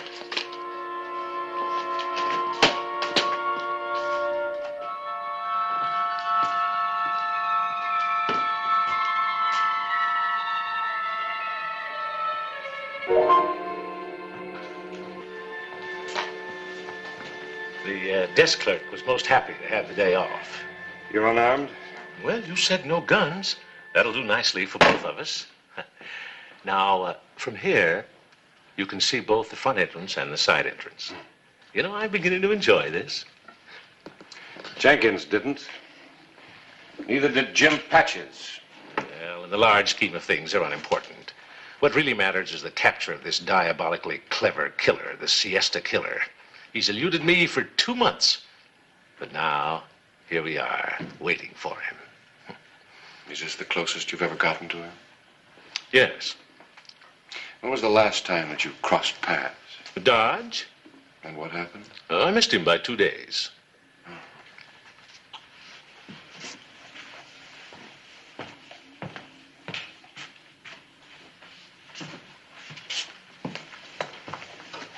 Quint, I want you to hold down the desk here. Mr. Metcalf and I are going over to the arcade. The arcade? That's right. But why? Come on.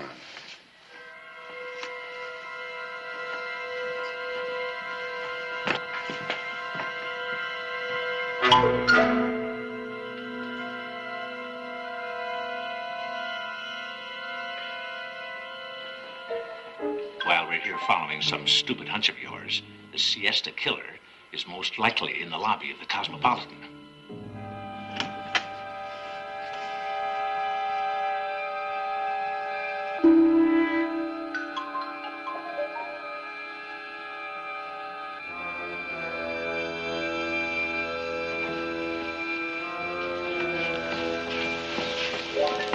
Drop the gun, Miss Curtis.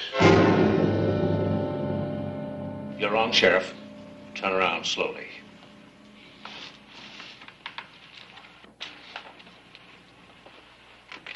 Drop it.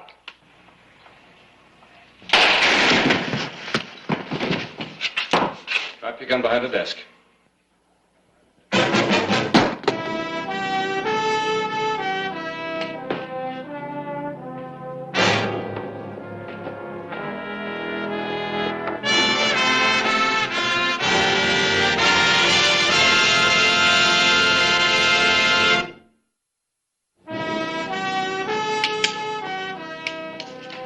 What made you suspect Metcalf and Mrs. Curtis in the first place, Clay? This? You remember there was a heavy scent of some kind near Jim Patch's body when we found him? I noticed the same thing last night on both Metcalf and Mrs. Curtis. From that, you surmise there could be some connection. Mm-hmm, that and a few other things. And I knew that there was only one safe place left for the siesta killer to hit. That is, if Miss Curtis were working with Metcalf. You remember she said last night that she wasn't going to leave her room today? So, since she couldn't go too far and risk being seen, it had to be the Arcade Hotel, just a few doors down from where she was staying. Well, thanks, Clay. For what? You've just given me my headline. Death has a lavender scent.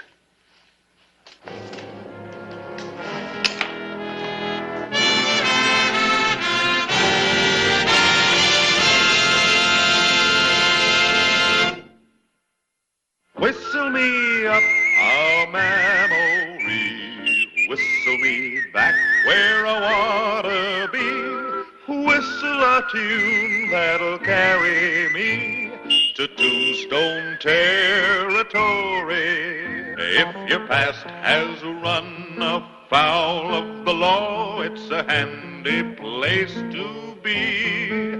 'Cause your future's just as good as your draw in Tombstone Territory. Whistle me up a memory. back where I wanna be, to Tombstone Territory. Town all set for tomorrow? Yeah, we're kicking up quite a fuss. Welcoming committee, brass band, the works. Oh, I don't know. Governor Armstrong doesn't strike me as the kind of man who enjoys a formal reception. Gentlemen. Governor Armstrong. Mr. Clyburn and Sheriff Hollister, how are you? It's been a long time, hasn't it? You know Mr. Owens, our lieutenant governor. Mr. Owens? Gentlemen, morning. Say, you're about a day early, aren't you, Governor? Well, we just figured that if anybody had any ideas about a formal reception, this would sort of head them off. After all, we're here on urgent business. Yes, Mr. Clyburn, perhaps you could notify the mining people that we're here. Sort of move up the meeting. I'll be happy to, Mr. Owens.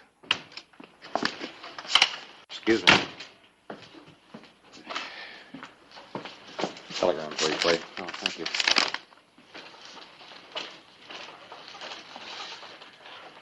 Kansas Joe Barton's been released from Yuma Penitentiary. He's due in on the noon stage. Kansas Joe. That was my last case as a judge, as I recall. And as I recall, he swore that he'd kill you, no matter how long it took. Well, if you gentlemen will excuse me, I want to make sure that Kansas Joe doesn't slip by his welcoming committee. Welcoming committee, Sheriff? Yes, sir. Me.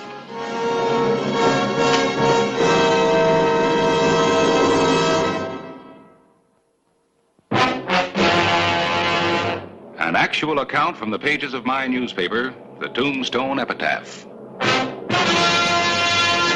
This is the way it happened. In the town too tough to die. Tombstone Territory.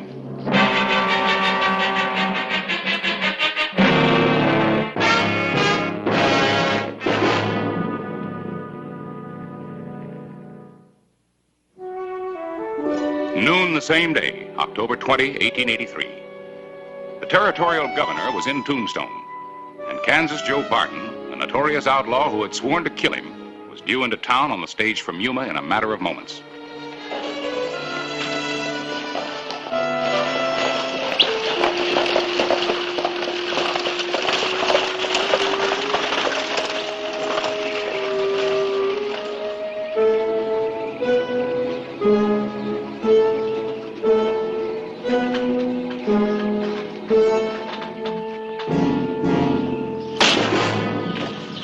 Hold it, Joe.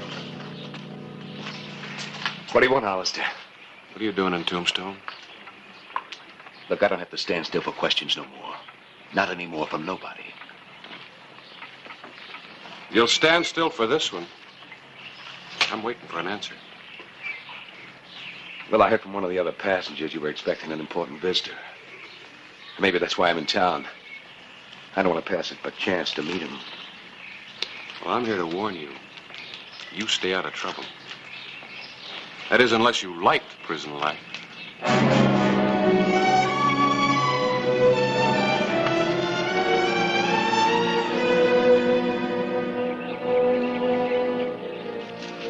Quint, you remember Kansas Joe, what he looks like?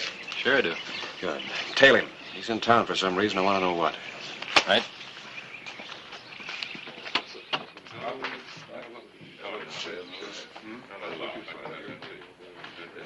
You say they first struck water in the contention mine.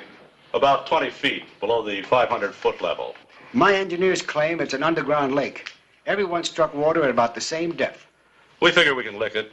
4 or 5 pumps in vertical series, starting at water level. How deep could you go that way? Oh, 1,000 feet, maybe more. Sounds like a costly operation. We're here for a more important reason, safety. Safety for the working men and safety for the employer. There are certain minimum standards of safety prescribed by law. Unless they're complied with, I refuse to let the men go down the shafts and work. And Governor, stock prices are dropping. Don't you think it'd be a good idea if you issued a statement, something to bolster public confidence? Yes. After all, the facts are in, and I've had time to study them. Well, good day, gentlemen. We'll talk again at the dinner tonight. Thanks for coming. Okay, Governor. Good night. Governor? Well, Sheriff, how was your little private reception? I can't say that Kansas Joe learned any lessons at Yuma. Remember that day, Governor, that you sentenced him? How he was yelling threats and pulling away from the guards to get at you? Yes, when you have hoodlums for enemies, I guess it just proves you're doing a good job. Harris, I want to thank you for letting me turn your home into a conference room, not to mention you're having us as house guests. Well, that's my pleasure, Governor. Now, I have a favor to ask of you. Certainly. I'd like an advance copy of that speech you're giving tonight. You already have it. I already have it. You're a writer, Harris. I'm counting on you for that speech, too. You know, Governor, you're getting to be as good a politician as you were a judge.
Telling me. What are you doing here, Joe? Look, you don't own this land. Do you, Joe? Because if you don't, you're trespassing. I've had a belly full of UN, Hollister. You tell me again and I'll gun you down. Now go on, get out of here. You must have liked Yuma, Joe. Looks like you're trying to get back there as fast as you can.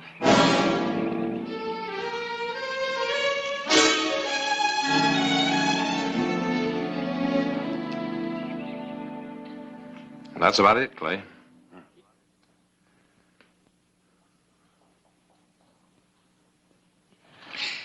You think he's setting up some sort of ambush out there? Could be. Since Kansas Joe worked there before he decided to crack their safe, he should know the mine pretty well.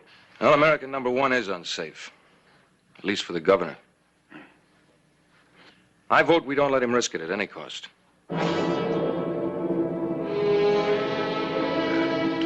I've eaten too much and I've talked too much for one day. You gentlemen will excuse me. I'd like to turn in. Good night, Governor. Governor, might I have a word with you first? Well, certainly, if it's only a word. Good night. Night.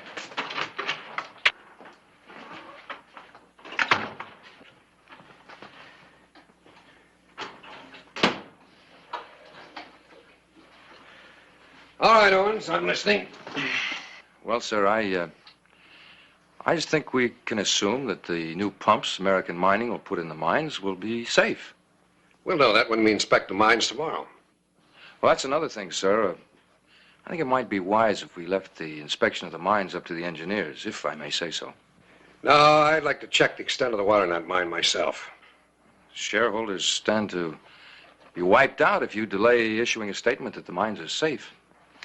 And the men who work in those mines stand to lose their lives if that machinery isn't absolutely dependable. That machinery, sir, has been tested and proved. Not yet. Not in these mines. Good night. Good night, sir.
Despite the vigilance of Clay Hollister, an attempt had been made to kill Governor Armstrong, and it had come within inches of being successful.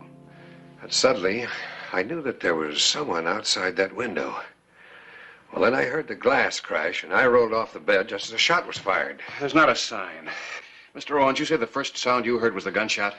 Well, now, that may not be entirely accurate. I was asleep, I was restless, maybe dreaming.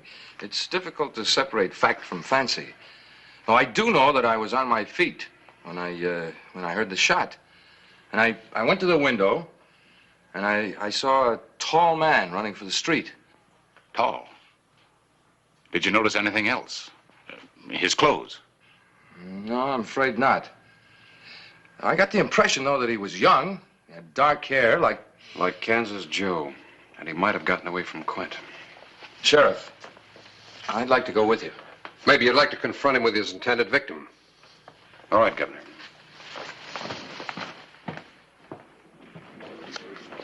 What do you say, Lawman? Put up a shutout. Well, I'll call you. What do you got?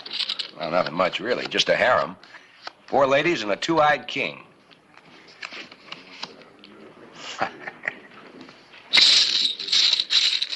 Telling me can get to be expensive. All right, boys, come on, ante up. Think I'm Hollister with a couple of jacks. You usually allow your deputies to associate with criminals? On occasion. Let the sheriff handle this. How long you been here, Joe? Ask your bird dog here. Been at it all night. I'm sorry to say. All night? How about an hour ago? You leave the game for a while then? Well, yeah. Me too. Had to break up a fight out front. Why? Because just about that time, somebody took a shot at the governor here. It's too bad he missed. You're gone.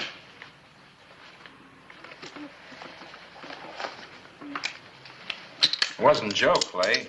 He helped me break up that fight.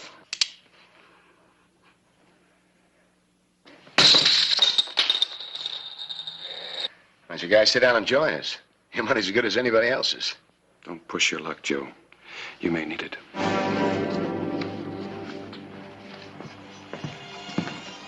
Any openers?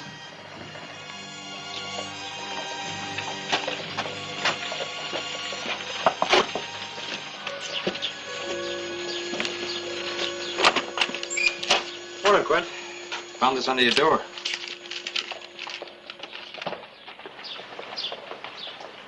Where's Joe? At the hotel, pounding his ear.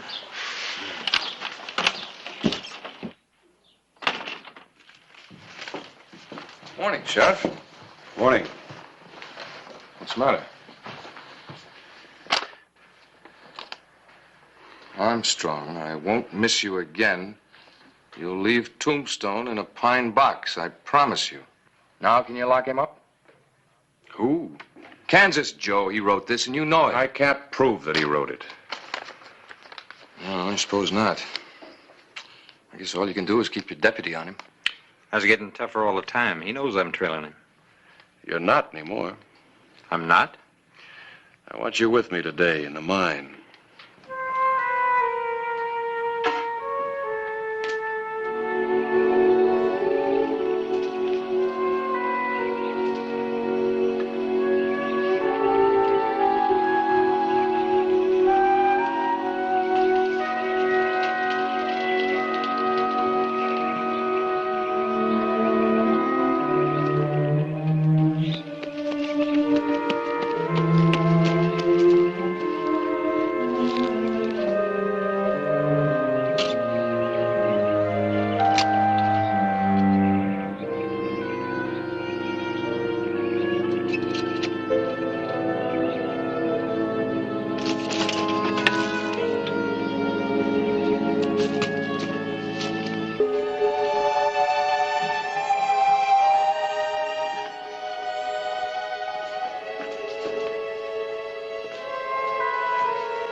Well, we've got a nice day for it.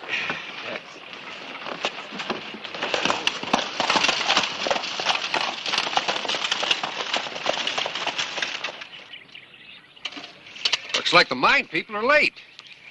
They're not coming, sir. Who decided that? Well, I suddenly remembered that you don't like crowds. Any other reason?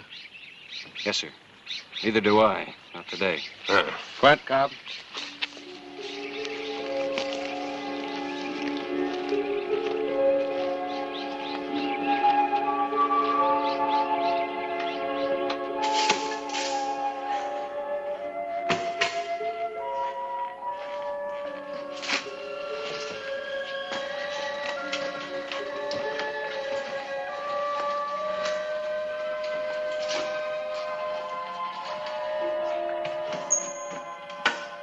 Let me have that pen.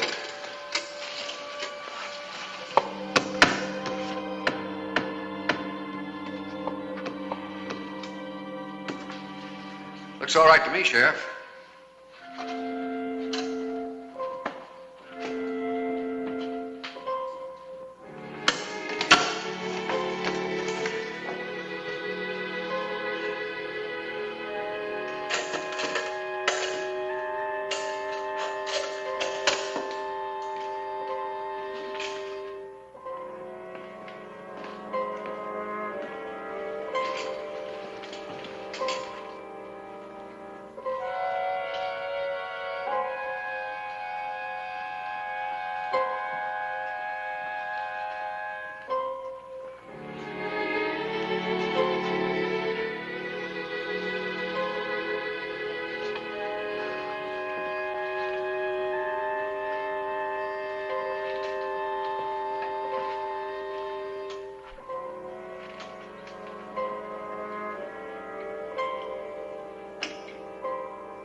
Governor, Take a look over in there.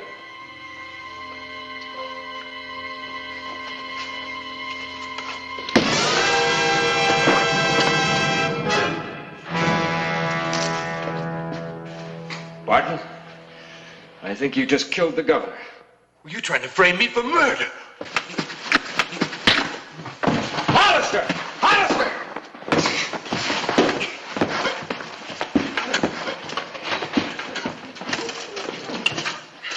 He jumped us from behind, Sheriff. He done it. He bashed his head in with his gun. Happened so quick, I didn't even have time to do anything about it. Take it easy. He's lying. He poleaxed him. You gotta believe me. Fred, take Mr. Owen's gun. My gun? You're under arrest. You mean you're going to take the word of a hoodlum in preference to mine? That's right. How is he, Harris? He's got a nasty bash on the head. His pulse is all right, though. We've got to get him to a doctor as soon as we can. Get something to carry him on. Make it quick. You're making a big mistake, Sheriff, one you'll pay for. How do you explain Barton's being here if it wasn't to kill the governor? Think back, Mr. Owens, about 4 years back. That payroll that Joe stole, the money was never recovered. Where'd you hide it, Joe? Well, a friend of mine's got it. Took it to Wichita. Then what are you doing here? Well, I was just looking around. Come on, Joe. Finish digging it up. Okay, I'll level with you, Hollister. He wasn't a friend of mine. There ain't no money. He stole it from me. Then maybe Mr. Owens is right. Maybe you did slug the governor. Yeah, that's right. I did it. Just too bad he's still alive.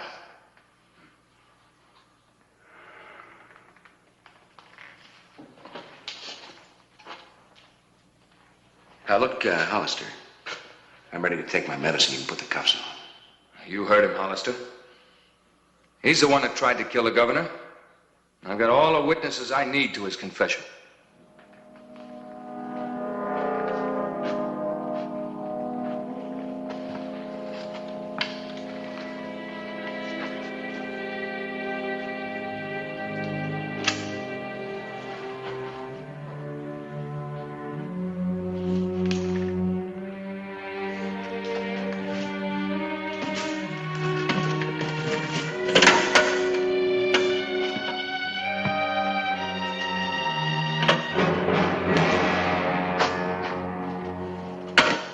Mr. Owens, you might have got away with this if you hadn't written that note. That was Kansas Joe's note, and you know it. I learned 4 years ago that Kansas Joe can't read or write.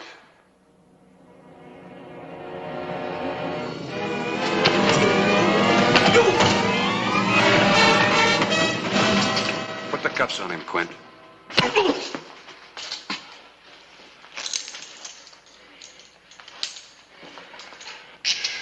You won't have to make an X when I book you. You can sign your way to prison.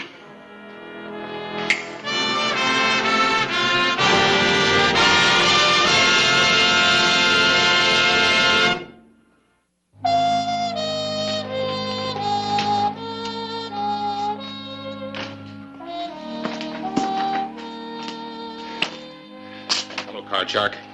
Hello, Harris. 9. I hear Owens talked. Yeah, when he found out that Armstrong was going to live, he realized he didn't have anything to lose that he wasn't going to lose already. What was it? Strictly ambition? Oh, greed. He put all his money into mining stocks. Figured that when the governor issued the statement that the mines were safe, the stock could go sky high and he'd make a fortune. Well, then I don't get it. All he had to do was wait. No, he couldn't. He stood to lose it all. You see, he bought on margin. Hollister? I suppose you gave my money back to the mining company. That's right. I figured when I got out of prison, I'd be a rich man. Well, the mining company got the go-ahead from the governor today. If you want to get rich, why don't you buy some stock? Who, me? After what happened to Owens? I think you got a better idea how to make some money. Oh? I was wondering if you're a deputy, you might want to play me some more cards.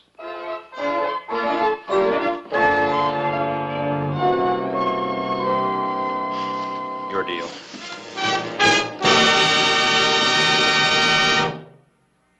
Whistle me up a memory. Whistle me back where I wanna be. Whistle a tune that'll carry me to Tombstone Territory. If your past has run afoul of the law, it's a handy place to be. 'Cause your future's just as good as your draw in Tombstone Territory. Whistle me up a memory. Whistle me back where I wanna be, to Tombstone Territory. Yeah. Need any help? No, thanks, Harris. I'm all packed. Yeah, I guess I won't be needing this for a while. Stop looking so glum. You earned this vacation the hard way. Vacation. You know this is old Doc Cunningham's idea. You'd think to hear him talk that I didn't have another good hand. Look, you've got a good deputy with two hands. You've never taken any time off before, so why don't you just relax and enjoy it? Yeah. Well, remember, though, if you need me for anything, I'll be staying at the Travers Ranch in Tucson, convalescing. Tracy meeting you there? You may decide to convalesce forever. Well, give her my best. All right.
An actual account from the pages of my newspaper, the Tombstone Epitaph.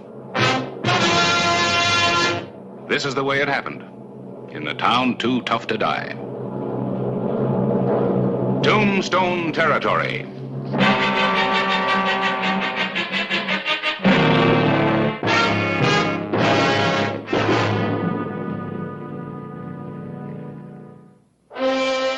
Tucson, June 4, 1883.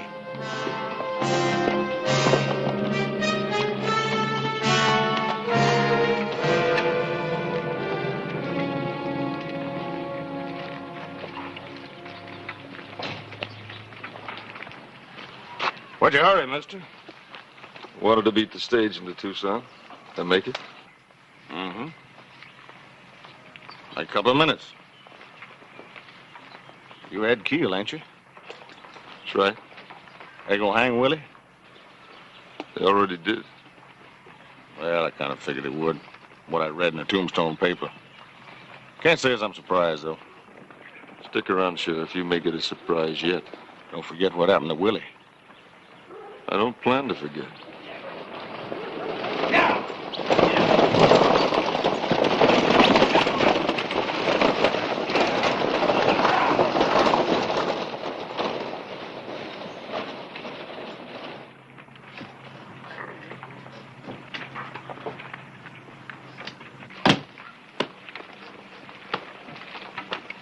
You got enough to do in your own town, Hollister? How you doing, Ike? Stop one, huh? Yeah. Say, you haven't seen Tracy Travers around here, have you? Tracy? Yeah. Oh, yeah. That's her buckboard over there by the post office. Picking up a mail, more like it. Thanks. You staying in Tucson? Yeah, Travers' house. Why? Well, this town ain't run like other towns. I run it nice and quiet and peaceful like. Yeah, I know. That's why I'm here. Well, don't make it too long. Word gets out that you're here not wearing a badge, every gunslinger in Arizona will come here looking for you. Well, don't you worry, Ike. If there's trouble, I'll protect you.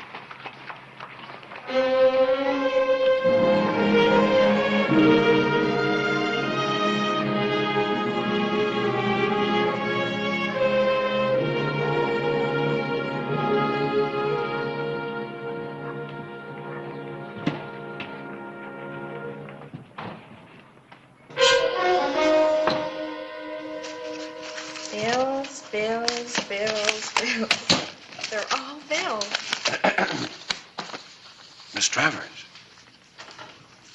Clay! Oh, easy now. Pick on somebody your own size. Your arm, I forgot. Oh, I'm so sorry. I'm not. Care to try again? Clay, absolutely not. Look, you're an invalid. You're actually convalescent. Oh, you haven't changed a bit. Your arm's getting better, isn't it? Yeah, Doc says all it needs is a little rest. Well, now, that doesn't sound very convenient. Just wait till Father sees you. He's going to compare that arm of yours to all the wounds he got to get. You big oaf. Why don't you watch where you're going? Oh, I'm sorry, miss. You should take better care of your boyfriend. Well, you deliberately walked right into That's him. all right, Tracy. There's no harm done. You're, Clay Hollister, right? That's right. I owe you something, lawman. I'm going to pay up now. Come on, Clay. Let's go now. No, honey. Let's hear what the man has to say. The rest of my talk comes out of a gun. Clay's just trying to bait you. He knows that your gun arm is useless. You're always ready to shoot when you're wearing your badge. How come you're not interested now? All right. Outside. Clay, no. You've got no right to challenge a handicapped man that way. That's right, honey. Take good care of him. Big, brave sheriff from Tombstone can't hide behind his badge. He has to hide behind a woman.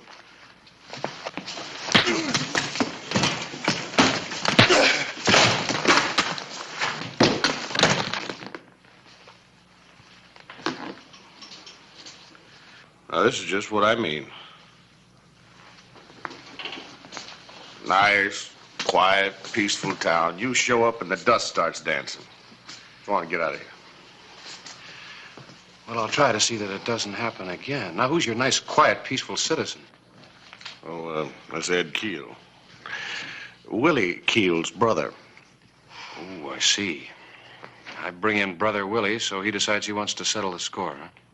Well, he figures that if you hadn't brought him in, Willie probably wouldn't got hung. Can't say as I blame him. Sheriff, for heaven's sakes. Willie Keel shot down 2 innocent men in cold blood, and he was a killer. What do you mean? Now, forget about it, Tracy. Come on.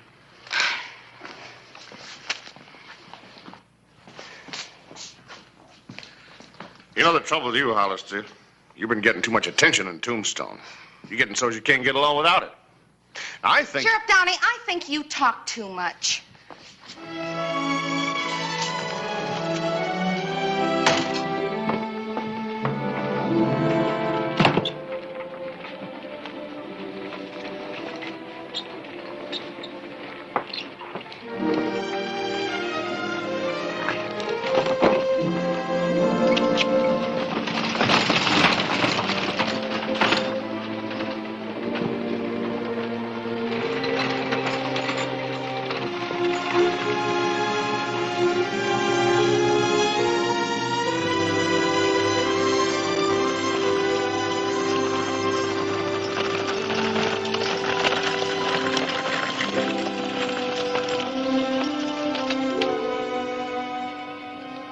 The latest addition to the Travers family. Quite a family. Oh, Father and I have wonderful plans for the ranch, Clay. Just wait till you see what I've done to the house. I completely redecorated the place with my own 2 hands. I painted the walls, I scraped the floors, and I made brand new curtains and slip covers. And I even embroidered a beautiful new lace wagon wheel for the buckboard. Sounds wonderful. You embroidered a lace what? Mr. Hollister, your thoughts were 1,000 miles away. Oh, ma'am, just a couple miles back. With that big oaf in the post office, I suppose. Now, look, Clay, will you forget about him now? You're not a lawman anymore. You're on a vacation. You've got no badge. You've got no worries. And you just don't have time for troublemakers. And as long as I'm not wearing that badge, he's going to be campaigning for a showdown. But you can't accept any challenges. Your right arm is useless. All right. Now, show me the ranch house. Embroidered wagon wheels and all.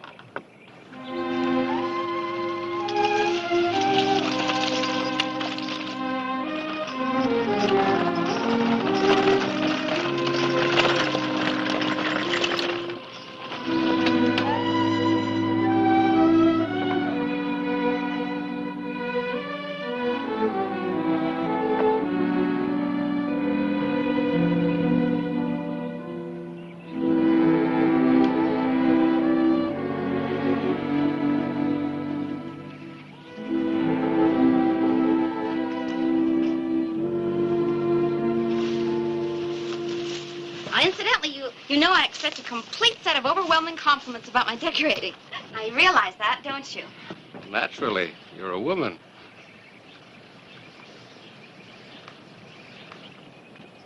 Now, Chris, the living room curtains aren't exactly the color that I wanted. Tracy. And the slip covers could fit a little more tightly. What about the windows? Sure. I washed every one of them this morning just for you.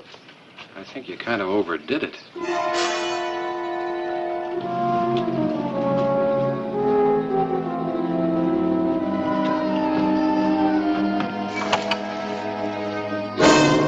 Oh, no.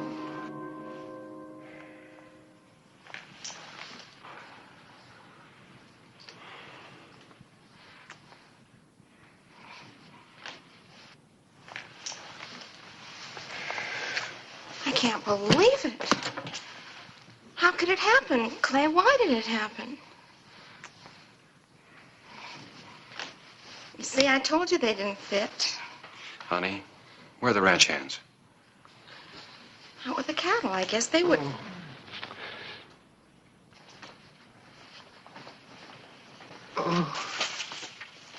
Dad?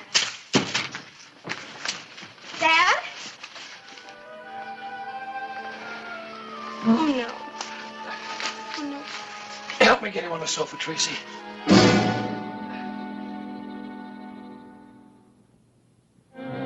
Clay, I think he's coming around. The other rooms haven't been touched. I'll take a look around outside. Tracy? Right here, Dad. Now, just lie still and you'll be fine. No. Can't lie still. I gotta get that fella. I gotta get him. Did you know who he was, Mr. Travers? Hey. Who's that? It's Clay Hollister. Clay? Oh. Yes, sir. Oh, howdy, Clay, howdy. Hey, Clay, that fella get you too? Oh, no, sir. I got mine someplace else. Oh, this is a fine welcome we give our house guest. You know, Clay, Tracy's a much better housekeeper than this as a rule. You just lie easy. You'll feel better. I can't lay around on my shoulder blades all day. Come on, Tracy, give me a hand up. Give me. No. Well, all right, I'll do it myself. Oh. Maybe you're right. I haven't felt this bad since Gettysburg. Shiloh. I got hit in the back of the head with a rifle at Shiloh. Oh, Dad, wasn't it the bayonet wound in the arm? Then it didn't happen. Yes, I wasn't. He's feeling much better. I feel awful. Sir, can you tell us how it happened? Clay, I just came in here. I was going to do some bookwork, see, and then this fellow was in here, and he was smashing up the furniture, and he was breaking the windows and tearing the curtains. What did he look like? Oh, he's a big man. Big he was, yeah. It looked like he might have been a saddle tramp, maybe renegade. Anyway, it was somebody didn't get around to a wash basin very often. Oh, and he had a kind of a sort of gritty voice, you know. That sounds like your friend, Clay. Friend. Oh, yeah. He knew Clay all right. He kept saying I'm fixing the place up for Clay Hollister. That dirty coyote. Oh, look what he's done to us, Tracy. All of your work, all of your hard work. I'll find him, Mr. Travers. He'll do no such thing. I didn't hear any. He was smashing and busting things up, and I couldn't do a thing to stop him, not a thing. He just kept laughing at me and then pushing me around. And then I was going to go in there and get my rifle, and that's when everything stopped. Just like Gettysburg. Shiloh, Father. Mind your manners. Clay. If you lend me a horse, I'll be back in a little while. Oh, you're not going anywhere without me. You've got to help me get Father to the doctor right away. What are you talking about? I don't need no doctor. Well, I think you do. Just talking about it. Just got a little old headache. I never felt better in my life. Look, I'll ride into town and bring the doctor out here. Oh, but there's not time for that. Now, no arguments, Father. We've got to get you there right now. Come on, Clay. Oh, this is a bunch of... Come on.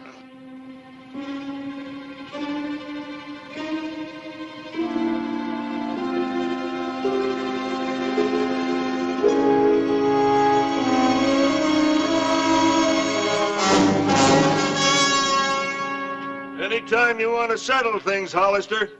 Anytime at all. That's him, Clay. I'd like to take a horsewhip to you, you yellow coward, you. First things first, old man. Hollister's on the top of the list. Clay, please don't let him do this to you. Clay, you haven't got a chance with your arm like that.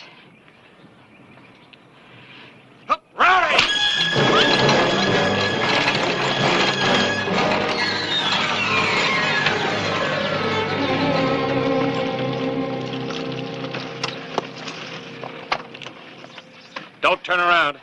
Drop the gun. Now!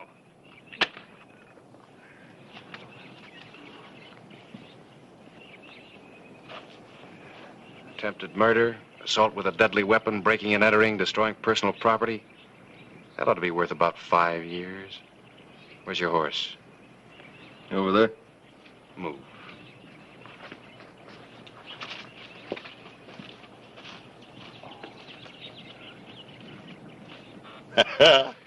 You know, I don't need a doctor anymore, honey. You're still going, Dad. No. That's the best cure I ever did see. I tell you, I never felt better in my... Drive easy.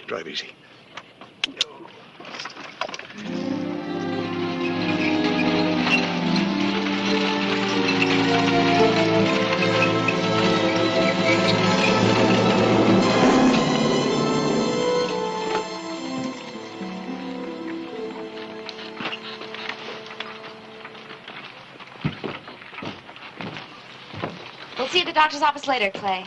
It won't be long.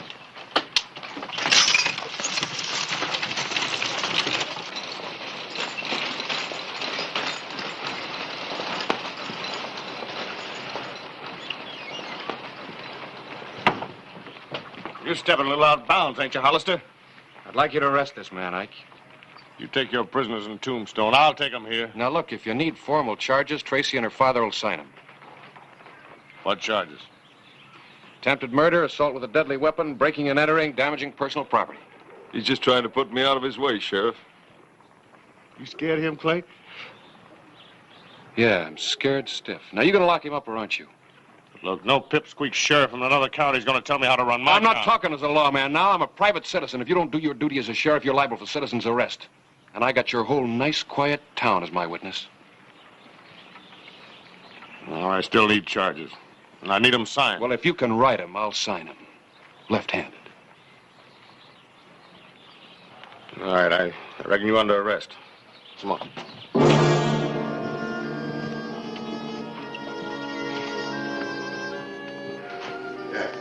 Well. Yeah. How'd everything go? Fine. Never felt better in my life. Our doctor said it was just a bad bruise, nothing more. Yeah. There's a smart young fella in there. Huh? Oh, yeah, Clay, he used to be an army doctor. Yeah. Yep, he fought at the Battle of Shiloh, too. Oh? He remember you? No. No, he, of course, I did most of my fighting around Gettysburg. Clay, did you get Keel locked up? Ah, yeah, much against Downey's better judgment. He wants you folks to drop down there and sign some papers. We'll do it, but you know, I still say you should have gunned him down when you had the Now, chance look, to be... I'm on vacation. Well, but... That's right, and look, while we're here, why don't you have the doctor take a look at your arm? It's a good idea. Yeah. Right now? Well, there's somebody in there now, but when he comes out, we'll go in.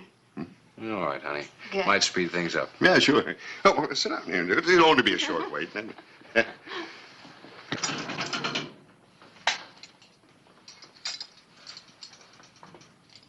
Well? Hollister giving you a hard time, huh? Not near what I'm going to give him. I don't know. You're dealing with a pretty big man. Built up quite a reputation in the territory. You don't seem right, though. First your brother, now you. Well, you're helping him. You did what he told you. You locked me up. Had to. Formal charges. I got other ideas about taking orders from the sheriff of Tombstone. What do you mean? I mean, I may be able to let you out of here if we can reach an agreement. What kind of an agreement? Well, Hollister ain't the law here in Tucson. I am. I like the town nice and quiet. If anyone has something they want to settle, I want them to settle it fast. Then I want them out of town. You got an agreement. For your information, I'm always within the law. I got you a lawyer. Here's your gun. Wouldn't want to send you out on the street without one, the way he feels about you. Besides, a man's got a right to protect himself. Oh, your horse is out back. I didn't have time to unsaddle him.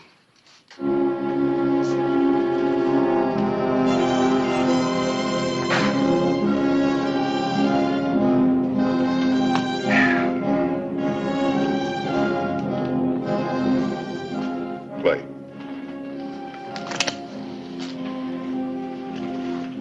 Just take a look out there.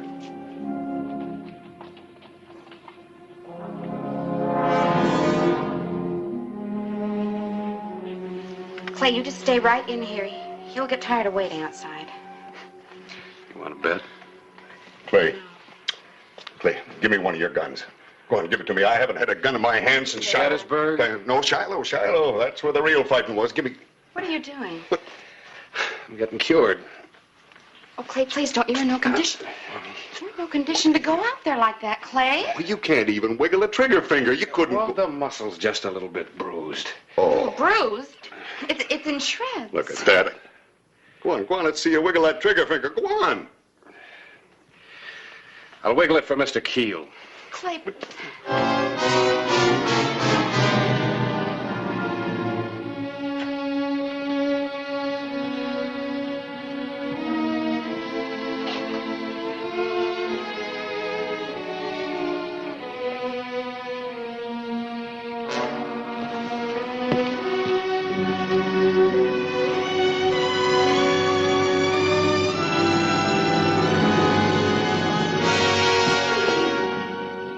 Take real good care of your prisoners, Sheriff.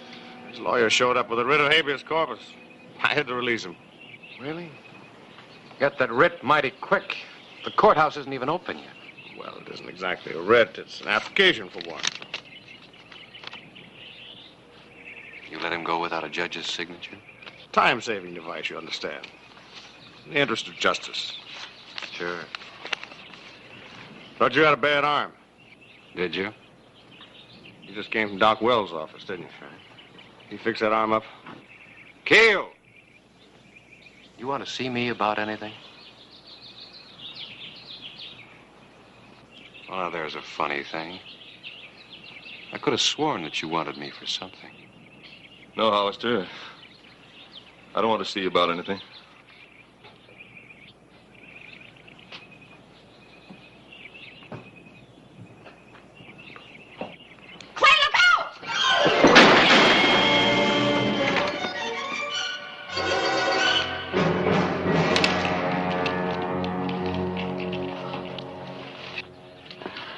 Clay, I was so scared.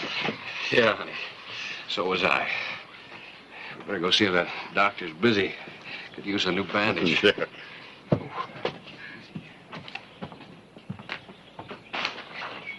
Sheriff! Just a minute. I want to talk to you. You know, I'm bringing charges against you, Downey, for neglect of duty and for conspiracy and for aiding and abetting and for anything else I can think of. You have been an accessory to his crimes. You've been a helping Keel with both hands. Boy, that father of yours. He must have been a real wildcat at Gettysburg. Or was it Shiloh? Oh, deep down inside, I think he would prefer Tombstone. So would I.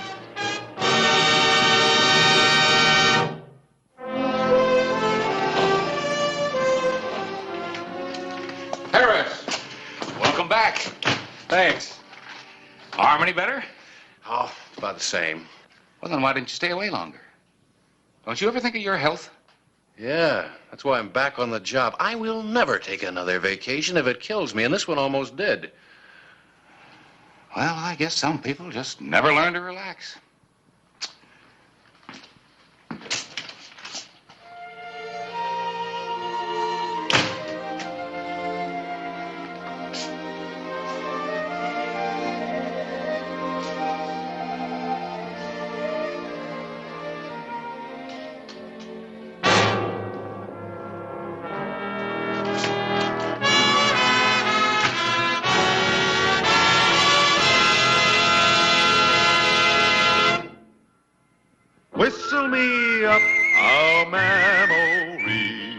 Whistle me back where I wanna be. Whistle a tune that'll carry me to Tombstone Territory. If your past has run afoul of the law, it's a handy place to be. 'Cause your future's just as good as your draw in Tombstone Territory. Whistle me up a memory. Whistle me back where I wanna be, to Tombstone Territory. শুনেন, কালকের খেলায় আপনি হারবেন। বাবা, confidence দেখছো মেয়ে? যদি না হারছেন তাহলে কিন্তু বললাম এটা দিয়ে আমি আমার হাতে আপনার নাম লিখুন। মানে তো তখনই বুঝবেন যখন এটার দায় আপনার উপর পড়ব। ওই দিনকার তোরে হাত খরচে লেগা 5,000 টাকা দিয়েছিলাম। আবার টাকা কি গাছে ধরে? আব্বা জান, আপনি তো কত টাকাই কামান, 5,000 টাকা দিলে আপনার কি হয়? আমি আপনার একমাত্র আমার মাইয়া, তো আমার পিছনে খরচ করবেন না, কার পিছনে করবেন? আমার একটা কুর্তি পছন্দ হয়েছে, ওই কুর্তি আমি কিনতে চাই। কুর্তি মূর্তি লেহেঙ্গা ওড়না এসব দিয়ে তো ঘর বইরে গেছে, হাঁটুনের বি জায়গা নাই। মন চায় তোর এগুলা নাইজেরিয়া, বুলগেরিয়া আর উগান্ডায় পাঠাইয়া দিই। আচ্ছা, এত কিছু কিনার দরকার নাকি? কি করতেছেন আব্বা? একটা শখ করছি, শখের দাম লাখ টাকা। শখ যদি না মিটে তাহলে এই জীবন রেখা লাভ কি? আপনি যদি আমার টাকা না দিচ্ছেন তাহলে কিন্তু আমি কয়ে দিলাম, ব্লেড দিয়ে হাত কেটে নাম লেখা ফেলাম। আচ্ছা, ব্লেড দিয়ে এই কুর্তি লেগে হাত কাটানোর দরকার নাই। আমি বাইরে যাওয়ানোর সময় তোর টাকা দিয়ে যাবো। থ্যাংক ইউ আব্বা।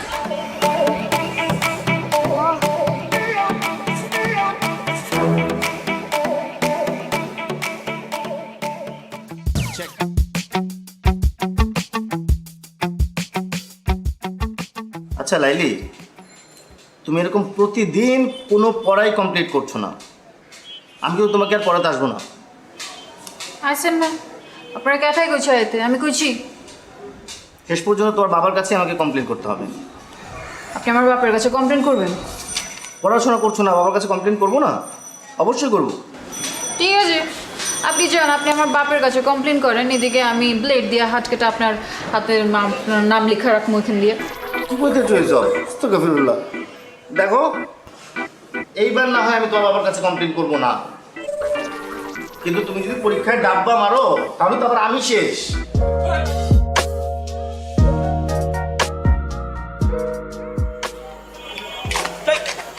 ও তুমি ডরাইছেন? ডরাবো কেন? মাগের এরকম আতকা মায়া মনে সামনে চলে আসলে তো একটু চিন্তা লাগেই। আর কালকে আবার তোমার মামার সাথে চ্যালেঞ্জ, বললাইছো শেষবার মতো চুল দাঁড়িয়ে আশ্রয় আসতে। শুনেন, কালকের খেলায় আপনি হারবেন। বাবা, কনফিডেন্স দেখছো মেয়ে? যদি না হারছেন তাহলে কিন্তু বললাম এটা দিয়ে আমি আমার হাতে আপনার নাম লিখুন। মানে তো তখনই বুঝবেন যখন এটার দায় আপনার উপর পড়ব। সরেন। আরে ভাই, নাম লিখবা মানে? কি মুসিবতে বললাম, জিততে না পারে এখন 2 নাম্বারই।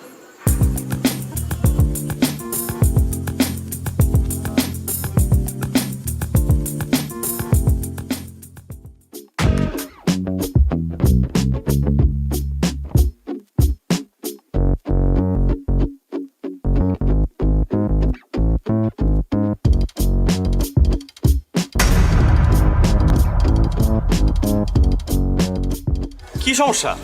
যাইতে দিছো না কেন? সমস্যা আমার না আপনার। আপনি মানুষ না খুনি? মানে বুঝেন না? কালকে কি করছেন? কাচির লগে কি মিলাচ্ছেন? পেট খারাপের ওষুধ। দেখো, এখন কিন্তু বাড়াবাড়ি হয়েছে। তোমরা কাচ্চি খাইতে চাইছো, আমি খাওয়াইছি ব্যাস। কারণ কারো যদি পেট পাতলা হয়ে যায়, কেউ যদি হজম করতে না পারে, সেটা তো তার সমস্যা, আমার না। বাড়াবাড়ি আমরা করছি না আপনারা করছেন? মানে ইচ্ছে করে আপনারা খান নাই কালকে, তাই না? যাতে আমার লগে প্রতিশোধ নিতে পারেন। আর যদি নিতে চাই সেটা কি দোষ? 3-3বার ঘুরি চ্যাম্পিয়ন আমি, তোমার কারণে আমার হারতে হয়েছে। হারছেন তো কি? মাঝে মাঝে কিছু জিতবার লাগা কিছু হারতে হয়। এই, তোমার কাছে হাইরে আমি কি জিতছি? হ্যাঁ, আমারই জিতছেন, আমার মন জিতছেন। এই দেখো, তুমি আমার আবার কোনো কিছু তো ফাঁসে দিচ্ছ, আমি বুঝছি। এইসব ফান্দে আমি পা দিতেছি না, প্লিজ। আমি আপনারে ফাঁসাই নাই, আপনি আমারে ফাঁসাইছেন। আমি তো আপনার প্রেমে পড়ে গেছি ফ্রি মাস্টার। আপনি আমার মারবেন, মারেন, কাটতেও ফেলান, কিন্তু আমি আপনার ভালোবাসি, এটাই সাইন্স। এর জন্যই তো সায়েন্সে মারো ডাব্বা। যতই অপমান করেন শাদি তো আপনার আমার লগেই হইব। তোমার মতো মেয়ের সাথে শাদি দূরে থাক, প্রেম পর্যন্ত করতে রাজি নাই আমি। আর এইসব ব্লেড ফেড দিয়ে কোনো কাজ হবে না, আমি ভয় পাই না আর। দেখো চন্দ্র তুমি কি করো।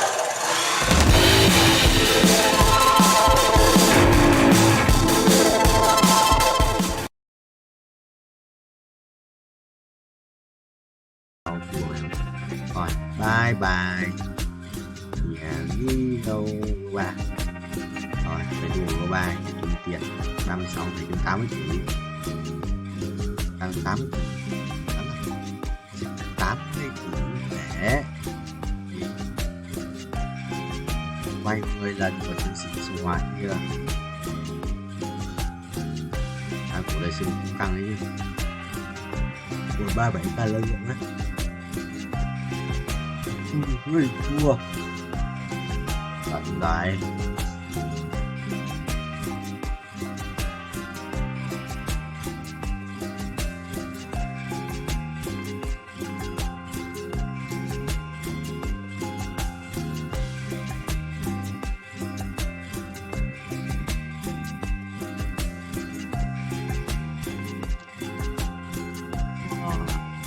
xong rồi bay 36 bờ cái bước này nha. Hả? Không perfect. Chưa buồn đấy. Đó, đi. Đây, tốt rồi.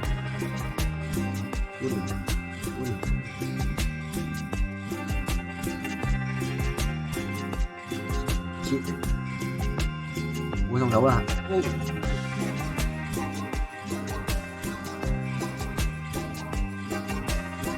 Động rất là mở trung tàu.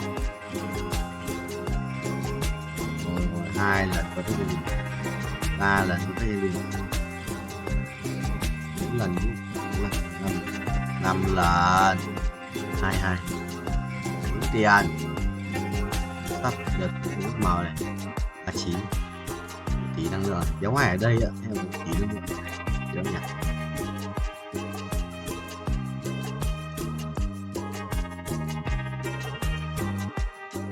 Cái gì chỉ cần nói nha. Chỉ năng lượng mà nó nên nhớ lượng vách cái kiếm uy lực.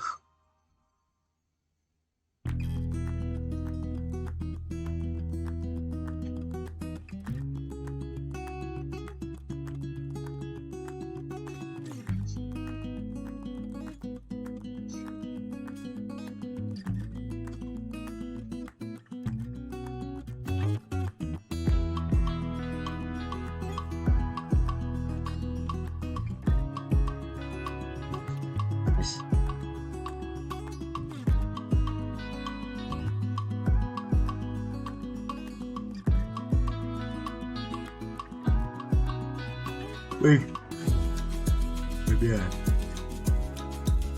hút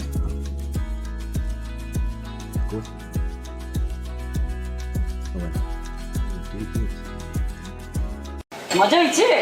অসাধারণ হয়েছে। এই MN কি করে? ওই তুই ওরে দেখ চমকাই উঠছিস কেলা? ওর নাম লাইলি আর আজকে সব ওই রান্না করছে। কি? হ্যাঁ আম্মা জান, আমার পোলা কথা কইছিলাম না? এরকম জঘন্য রান্না আমি জিন্দেগি দেখাই নাই।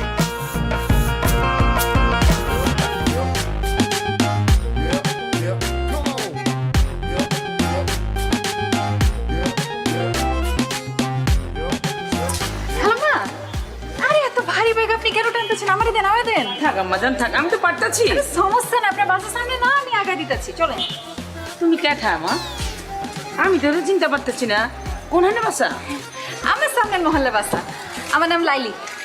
ও লাইলি, তুমি কি আমার চিনো? জি না খালাম্মা, আসলে আপনি তো আমার মায়ের বয়সী, বুঝছেন না? তা আমার মা যদি এরকম বাজারে ব্যাগ টানতো আমি তো দিতাম না, আমি লয়ে নিতাম। ও আচ্ছা। তো খালাম্মা আপনার কোনো পোলা মায়া নাই?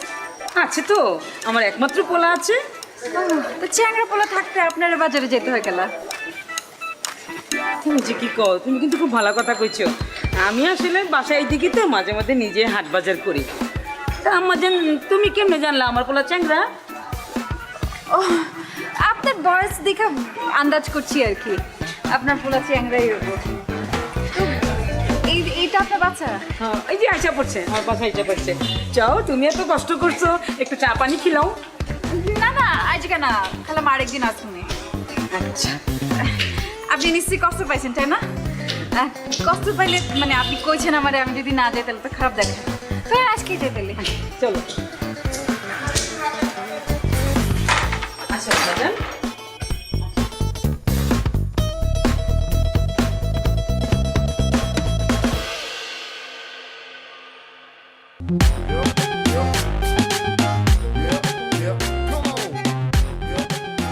বাহ, কি আমাজান?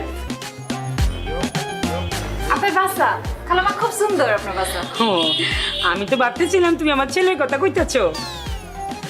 মাশাআল্লাহ, আমার ছেলে সুন্দর আছে না? আছে আর কি, ওই আছে। আচ্ছা আম্মাজান, তুমি কি খাইবা? তোমার কি পছন্দ? আপনার পোলাই কি পছন্দ করে? ও তো যা পায় তাই খায়। যা পায় তাই খায়, তার অবশ্য দেখি বুঝে যায়। কিছু কইতাছো? না খালাম্মা, কিছু কইতাছি না, মানে কইতে চাইছি যে সবার তো একটা প্রিয় খাদ্য থাকে, তারটা কি? হ্যাঁ আছে তো, গরুর গোশত। গরুর গোশত পাইলে তো মাথায় ঠিক থাকে না, খুবই পছন্দের। আচ্ছা কইতাছেন, আমারও গরুর গোশত খুব পছন্দ। ঠিক আছে আম্মাজান, তুমি বসো, গরুর গোশতে রান্না করবো, দুপুরে সাথে মিলে একসাথে খামু। আরে আমি এখানে একা একা বসে কি করবো খালাম্মা, আমি যাই আপনারে সাহায্য করি একটু। মাশাআল্লাহ, কি লক্ষ্মী মাইয়া। আসো আসো।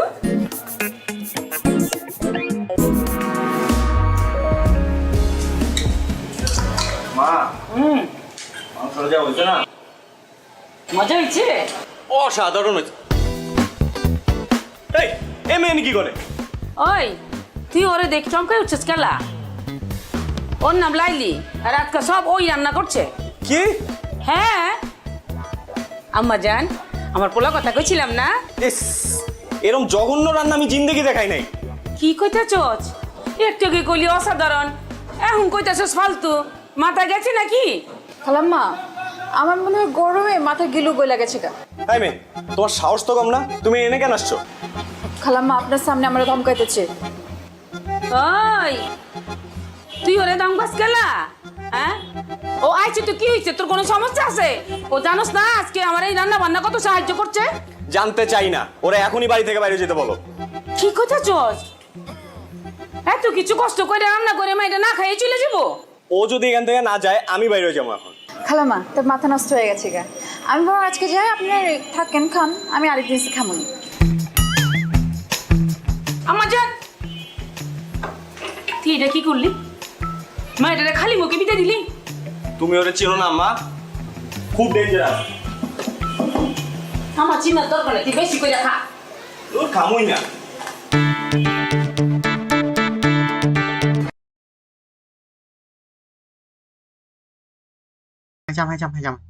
Hai trăm láp Win Perfect Island Dạo em chợ sự mình phía trước cho ngay cái có tài heo 210 láp 42 tỷ 2 triệu một lần có chờ nhầm ôi không còn 100 để bớt 6 15 phần cái là sửa bên chỉ linh ấy bay một chỉ linh điên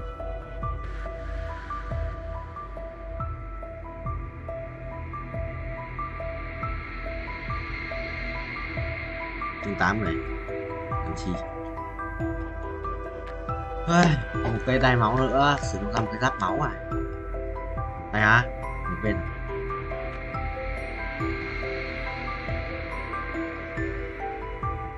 anh không muốn như em nghĩ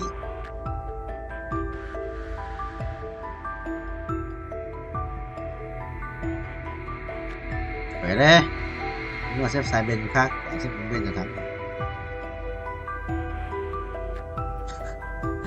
cái chuyện đấy bú được 2 mạng nữa. Chỉ cái này 33 triệu start rồi, tiền cả đấy chứ.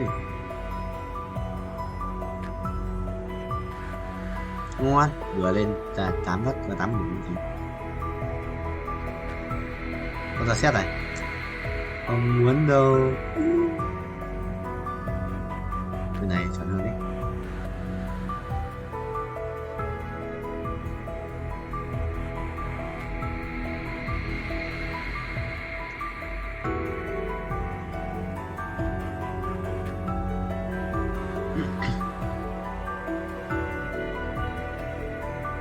Ra xin ra rồi. Ngon này.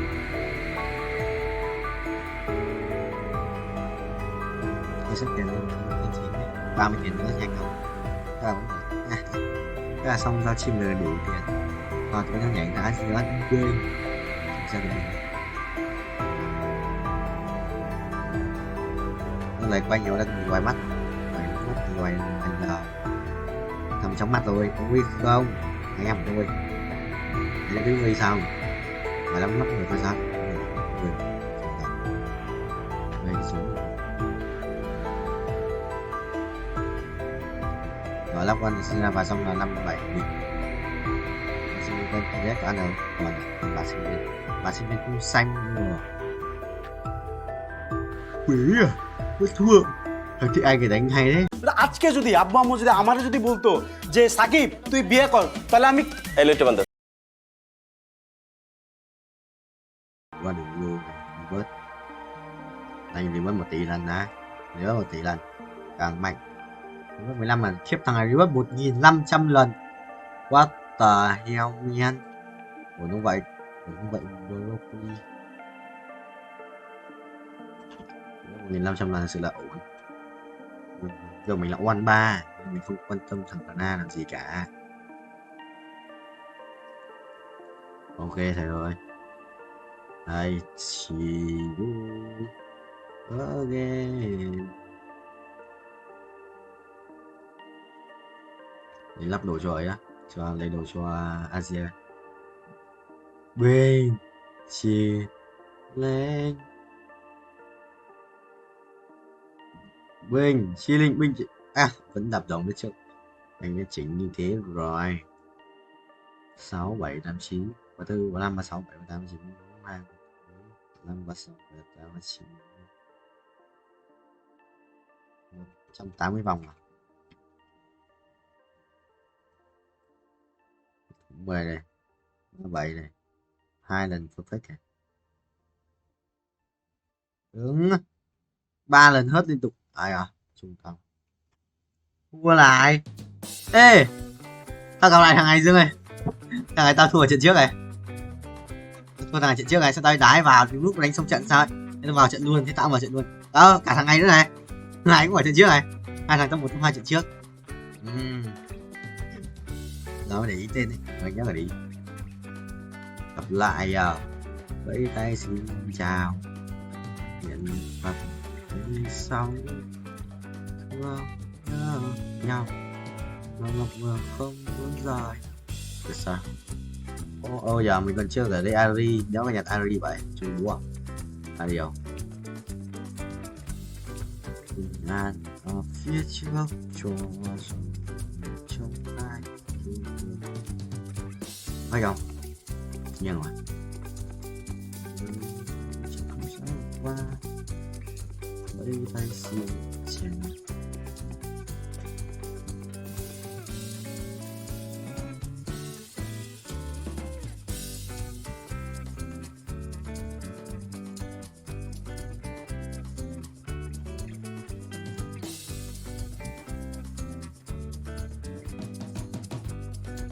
Mày đi đâu chôn à?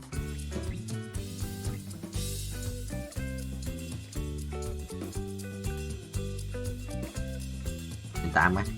Đến 8 luôn quan tiếp. Từ xong rồi ơi giờ. Làm chơi đánh cũng bày. Sợ đấy. Nếu đánh cây Sa Long Vương thì thua đấy.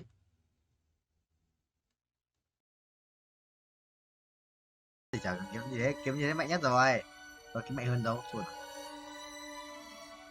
Lý mất đến map cuối thì mất được. bắt tay heo ấy. Xong bắt tay heo thì bớt. Kiếm này mạnh nhất rồi, kiếm này mạnh nhất rồi còn đâu. Đéo kiếm mạnh hơn. Kiếm mạnh nhất rồi còn đâu.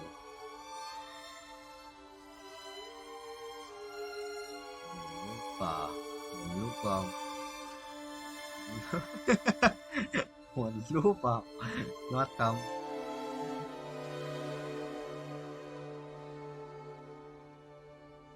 Hôm nay anh chán quá, anh định không đi học cô cũ. Không, anh chán không đi học đâu. Không, phải xin thầy trước xong rồi bảo là cho em xin phép vào học online, tham gia lớp online để cho vào. Suy nghĩ ấy. Đuổi anh danh ra huyết top 6 rồi. Nhưng mà không được, bởi bổ trợ thì anh xem là hôm nay bổ trợ cái đéo vậy đã, trợ gì anh xem bổ trợ được cái gì.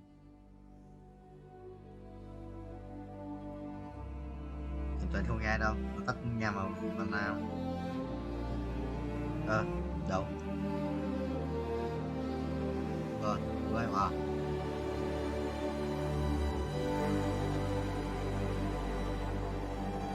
là Vũ ơi, chụp cái hình bắt chú ấy. Bây giờ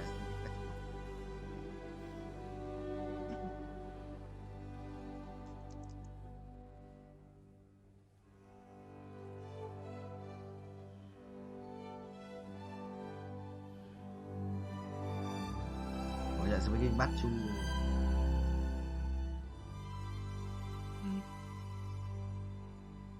Không, nó hỏi về át thì nó bị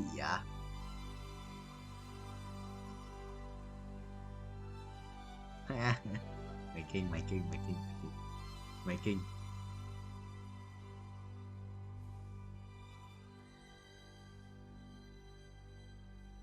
Thôi Nam không được làm. Thôi Nam gì thử xem trong thư spam ấy xem có không.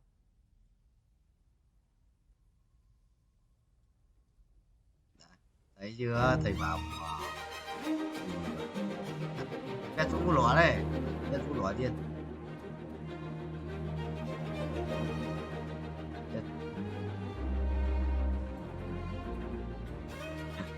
Không mà chán quá.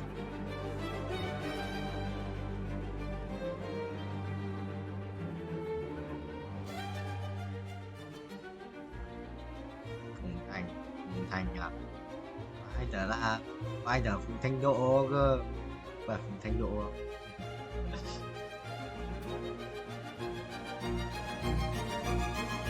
quay lên mình thải, quay lên mình Việt Nam.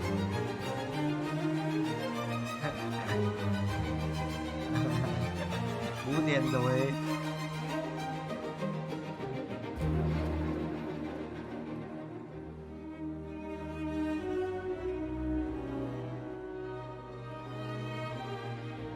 Của anh tôi mà.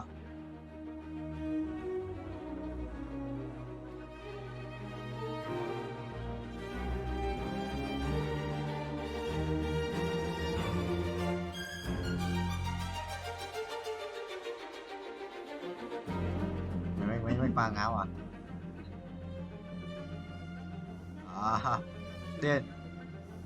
điên à. Cái thằng này quay còn dài hơn cái thằng này còn quay còn dài hơn cái thằng đầu tiên quay cùng anh cơ. Thằng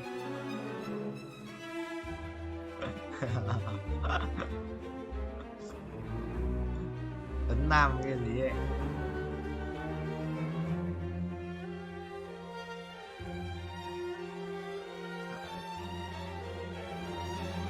Không bị vết là xong mà.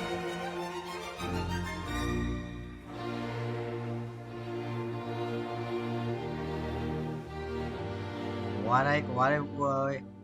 Quá cởi.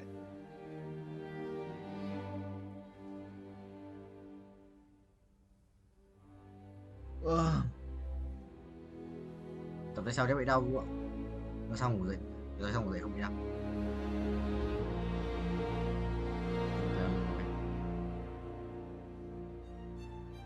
Mày cứ xách đít cho thằng Yoko đi. Thằng đấy tập với ba. Thằng ấy tập mỗi bài mỗi máy một set, xong rồi nó đi chỗ khác, xong rồi tôi về nó kêu đau quá. À.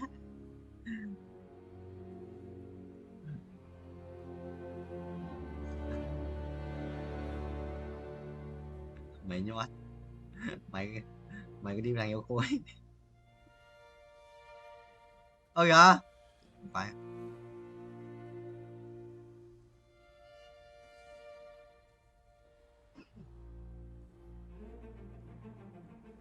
Tay trước, tay trước, tay trước.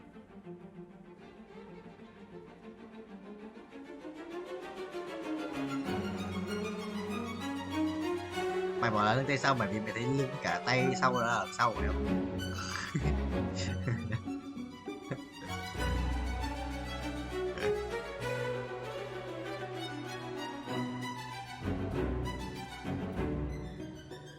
Huyết kiếm à?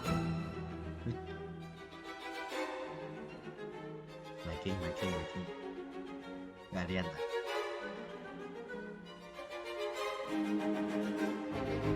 Đó.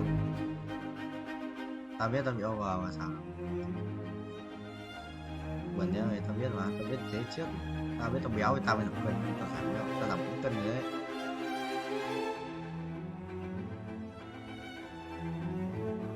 Nhầm không phải, nhầm vậy bro.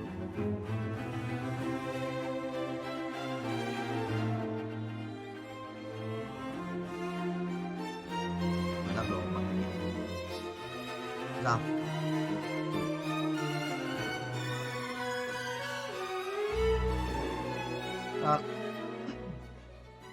Bị mất thì danh hiệu của đéo gì nhỉ? Danh hiệu đâu mày?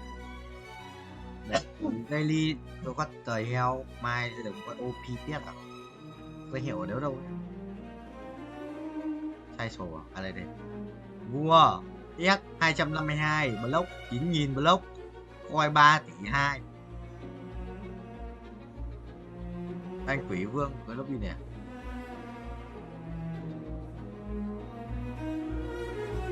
Phải update nhiều mà sao đéo có cốt nhỉ? Chú tao.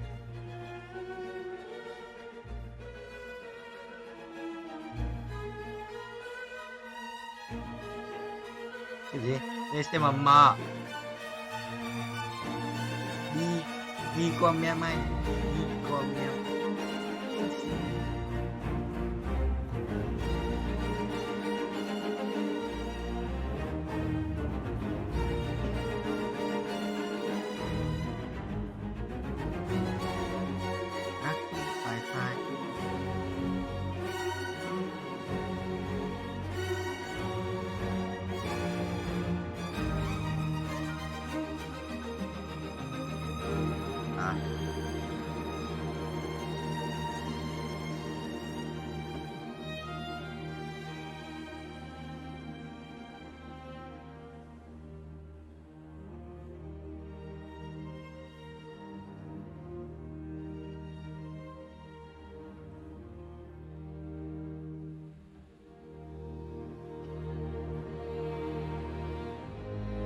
Gửi mấy bạn sáng ai thi giải tích điểm 8 cộng mà cứ kêu thấp nhé. Mình thi có 3.5 thôi.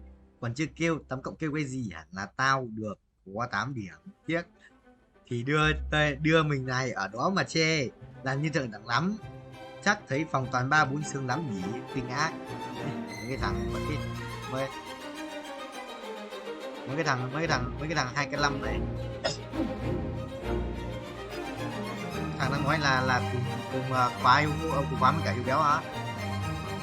Đó, không nói thế chúng ta đi hả?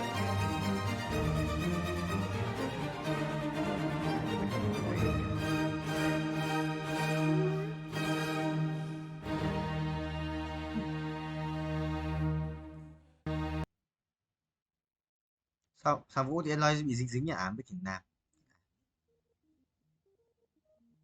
Không sao, để thầy tắt mic một thằng này.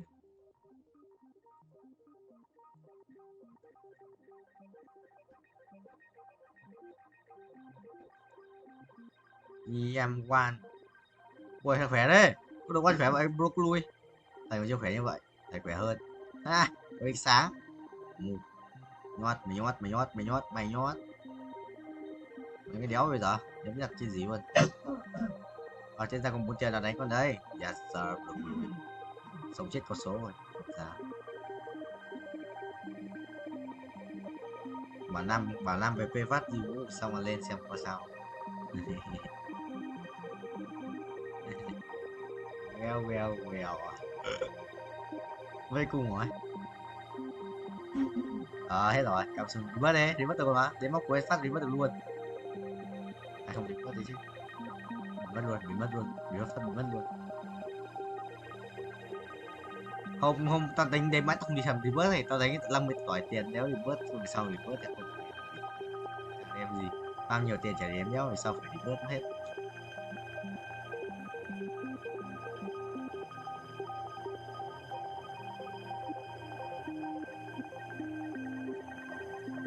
Mỹ thuật.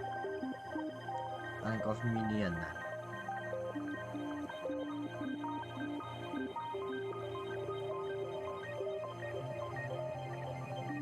Này Woody à?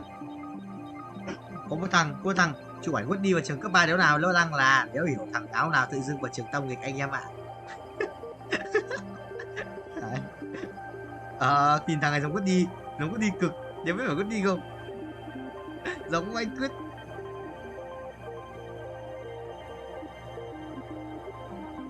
Thằng Woody thật thì sao ấy? Woody mà, nhưng mà nhìn nó béo hơn mọi lần ấy.